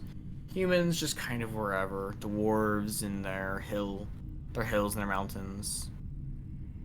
Like mountainous areas, rather, not hilly areas. Orcs and trolls in plains and savannas, as well as some other places. Do keep in mind, I'm not giving them sentient societies yet. I'm just making them be there. So, I'm saying sentient in terms of like, you know. Oh yeah, potential to have it. Okay, fair enough. Yeah. Yeah. Right now we're straight up on caveman ooga booga shit. You know. Yeah. Yeah. Monkeys essentially. Well, they're a little more than that, but they're still just kind of like unga boonga. Yeah, I'm talking about the aspect of like they don't have language yet. They don't have any of that shit. They're just like, bam, you're there. Like they all kind of manifest in a forest or something. You know, just all of them are there, and they just recognize that they're a part of the same tribe essentially, and that's where it starts. Like they're obviously each race has enough that they don't have like incest problems or anything along those lines, but still, you know. They have enough population to fit to continue on the race and whatnot. Okay. Then I am going to, now that the population is dealt with, I'm going to make a heavenly plane. Who will it be open to? Good people. Good people? Mm-hmm. Do you want to pick any of these souls from earlier? You want to pick any of them out to go straight to the heavenly plane instead of getting reincarnated? Everyone from the Theocracy. Okay. Just your Theocracy, or the ones who are allied? Like, the original ones who are allied with you? Just mine. Okay. Anyone who considered Glar their master. I was asking because there was a Sword Archer who joined you later, but I was talking about the protection goddess who joined you earlier on. Don't give a shit. Anyone who considered Glar their master and or pledged loyalty to me specifically. Okay. So the souls like now and the others. Mm-hmm. The souls like now. They manifest with all their memories and everything. Nice. On that plane. And that plane just looks like the Theocracy. Like somewhere in the plane is their your uncle's tower. Mm-hmm. Because that wasn't in like a normal natural plane, but are you gonna put that in there as well? I'm gonna put a pseudo copy of it just as a landmark. Now that's what I mean. This plane is not necessarily like you go here if you're the best person in the world. There will be like an infinite spans past this. This is just the middle point where it's just like golden fields and all this other heavenly bullshit. But here is gonna have all the good and all the bad of the Theocracy as we knew it. So just an exact copy of the way it was when it was glassed. Like right beforehand. All right. So. But the ones who are here are going to be alive. But when they die, they will come back here, just as, you know, ghosts. Mm-hmm. So, I mean, you can have mortals in here, essentially. Yeah. Yeah. But yeah, some of them have very long lifespans because. Oh damn. Yeah, no, they're gonna live indefinitely until they are killed. So, they want if they want to die, they can via combat. But other than that, they're gonna live indefinitely without any real issue. They're not gonna have diseases or any problems along those lines. So they won't feel pain ever again. All that good shit that comes along with heaven. It's just not gonna be the prettiest place. To say the least. That's still decent. Still pretty good. But I will rule here indefinitely. I will not touch the mortal plane at all with any influence. So as you watch the mortal plane advance, would you say they have magic right now, or are you going to leave magic off? I'll leave magic there. They can have it, but they're going to have to figure it out themselves. I'm going to make the ruling of, because what's going to happen in a second, that magic is going to be fairly unknown and fairly muted for right now, just because the world, because of the extreme change that it went through. Magic's slowly seeping back into the world, but very slowly. So humanity instead develops technology. eventually getting to the point where they're creating even like artificial limbs that outperform the originals. Playback broke again, but whatever. It's only a It's little bit fine. longer, so it's fine. So they create technology, powerful technology beyond what most people consider reasonable. Eventually, the magic in the world coalesces to a point where there is a grand awakening of mages and monks and the like that draw power into themselves to improve their bodies, basically creating a personal temple of sorts. By the way, I will have Mm. made magic more imbued into the world than it was here. Mm. It's not that easy to get into, you know. Yeah, it took time for kind of magic to like resonate with the world, but once it did, it Primarily, was I'm like, making it so they don't need gods to cast mm-hmm. magic and shit. So Yeah, yeah. Basically, once the magic coalesced to a point and basically exploded, now magic is more powerful than it was in the old world. But it took time to just kind of gather and condense properly into the world and resonate probably with the species on it. Religions popped up, but they're less of a physical manifestation of a god and more of moralistic views and the like. A theoretical god. As trying to eliminate all religion, past, present, and future, from a society is a bit difficult. he doesn't care about religion in itself. He cares about the gods themselves, Mm-hmm. and that's only because of his title making him do so. Yes. The only pseudo divine beings that are allowed anywhere near are simply spirits. Hmm. Manifestations of magic. Not holding any divine power, but simply being entities created of magic.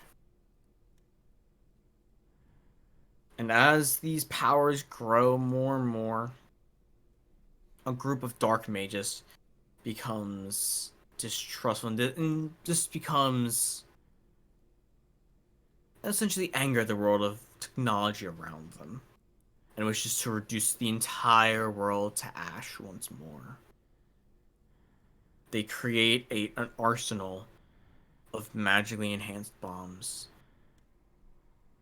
magically enhanced weapons beyond the scope of normal means, and they rain hellfire upon the world. But the world you created is not one to be that fragile and be destroyed that easily. Humanity flees to where the sun does not reign. They flee underground to survive. You watch with great interest as humanity pieces itself back together away from the poisonous light of the surface. And that's the end. Whoo! By the way, as a footnote to this, I will have brought back Azeroth's family. Okay, fair enough. They're the only ones not part of the Just for him. that got back. Yeah. Just for him. Fair enough. He has a wife and 2 kids. Cole, I will have made into a god. Very much a However, good god, I will so- have adopted him as my son. Fair enough. He's fine with that. And Azeroth, I will have made essentially my archangel. For all intents and purposes. Really, we don't fucking do anything, but just kind of chill here. Mm-hmm. My biggest hobby becomes watching the mortals. But I refuse to intervene. However, eventually I will, as my title persists, I will eventually, when the time is right, glass the world again. I will, however, have put in somewhere along the line, I will have sent a spirit or more down into the mortal plane to spread a prophecy that the world will be glassed one day again and remade once more. Mm-hmm. That's probably what the bombs will be. With tale rumors of what it was beforehand. Gods walking the planet. However, one became victorious and glassed the world and remade it in their image. And one day, again, when it is true, the one who destroys will destroy the world and make it anew again. Whether or not I mean, mortals think they can do it themselves or herald that new age, I don't give a shit. That's like one of the only cults I'll allow to keep around. But it's more of a warning of the world will be destroyed eventually. don't become complacent. Don't become complacent. Exactly. Once the world becomes stagnant and complacent, the world will be rended. Just like it was Upended. when I was there, because the world was stagnant. Gods were everywhere. Mm. Shit was going on, and everyone was kind of okay with that. The gods were doing their own thing. It was a big cycle of power. No, things were not progressing at all. It wasn't even a cycle of power a lot of times. The Great Pantheon ruled for a very long Well, time. yeah, but I'm talking about the blanks and whatnot, the blank system. It was just a power cycle that went nowhere. Yeah, So if progress doesn't happen for X number of arbitrary amount of years, um, a cataclysm happens. a cataclysm will happen. Maybe it's happened multiple times by now. Who Yeah, knows? Who knows? and it's not necessarily destroying all of humanity. It's a great cataclysm that upends everything. Quite literally, I'm going to do the same thing over again. I'm going to firebomb the entire world, restart Well, everyone, redo it. like I said, doesn't necessarily have to just be a erase everyone. Think of Noah's Ark, Yeah, basically. Great Cataclysm. It's just things that upend the world, things that rough up stagnation. Yeah, sure. I would say probably coal doesn't interact too much with humanity. Occasionally maybe a scholar might hear whispers from the void, helping with some of the research. Or Azeroth might. By the way, Cole's biggest duty is making sure the Night Road does not touch the mortal plane. Like, at all. That's his one job, basically, is make sure the Night Road does not leak into the mortal plane, because it does. Occasionally. And the fucked up thing is, that world is not prepared to fight parasites uncreated. and shit, Yeah, and Parasite God's uncreated. uncreated, yeah. Because parasite gods I can't do anything about. Actually, the thing is, though, conjurers would actually be a good match for them because conjurers can summon almost basically elemental gods, like at high levels. I'm just saying. That's what Cole's job is. And Cole, by the time it gets around to this time period, he's basically as strong as I was at the end of this campaign. Ezra's probably going to, because Ezra does have one thing he can grant humanity. One thing that he was given that is no longer applicable to him. The title of mortal champion. There's like one. You know what? I'll allow Peak him human. to. I'll allow him to make one peak human per time period, per sundering. Right. It's probably kind of thing like one peak human can exist at a time. Oh, there you go. At any Yeah, that's time. fine. That's fine. It's good. Yeah, it's something it gets getting down. So you see someone who one thing that helps not have a cataclysm because you have someone who is strong of will, body, and mind, who is able to help upend the world on their own. There you go. Help keep things moving. Now, But yeah. James. Oh my god, it's been a good time, man. Now, James, Shadowrun? Right now? No, not right now, Fred. Why don't we introduce and talk about it?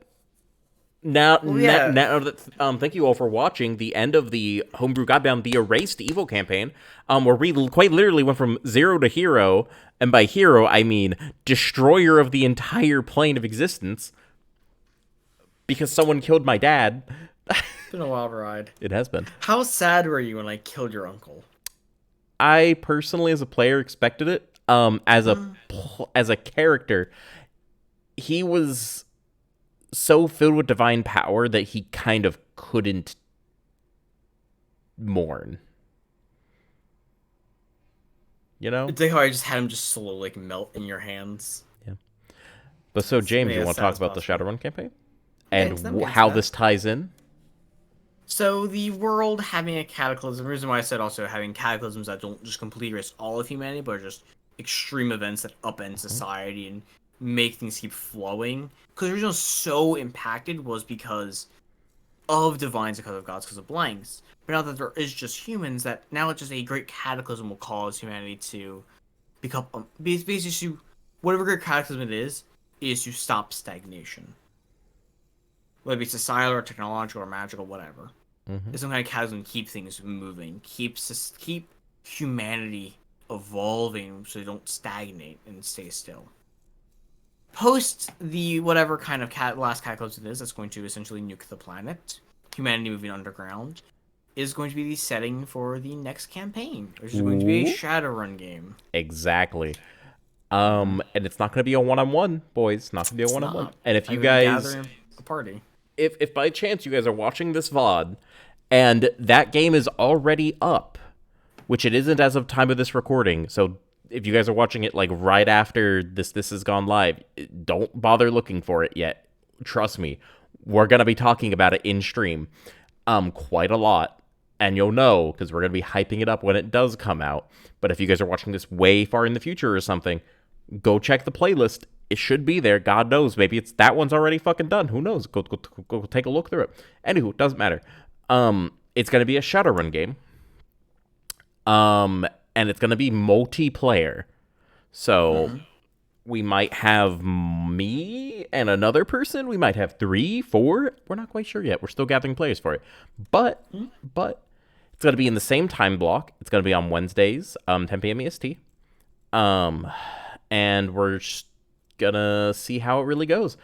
I'm really excited for it quite a lot. That sounds like a small break from gaming for a little bit to take a breath, and then of course. Game work on that. It's gonna be a good time. It's gonna be a good time. James here is going to be our dungeon master for that as well. I'm going to be a player in it for a bit of stinky little hee hee ha ha in it to give you guys a bit of a spoiler on it. If you guys are curious and you guys know a little bit about Shadowrun, I am going to be playing. Give me just 1 second. Give me just 1 second. Let me grab up let me open up the sheet real quick and give you guys a little bit of a sneak peek as to what I am going to be running through. So I am.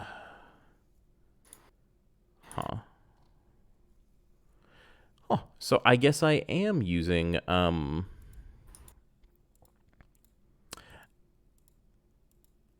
So I thought I went with a different build than I normally do. I guess I didn't. So I'm going to be playing a very, very speedy, very, very deadly sniper inside here.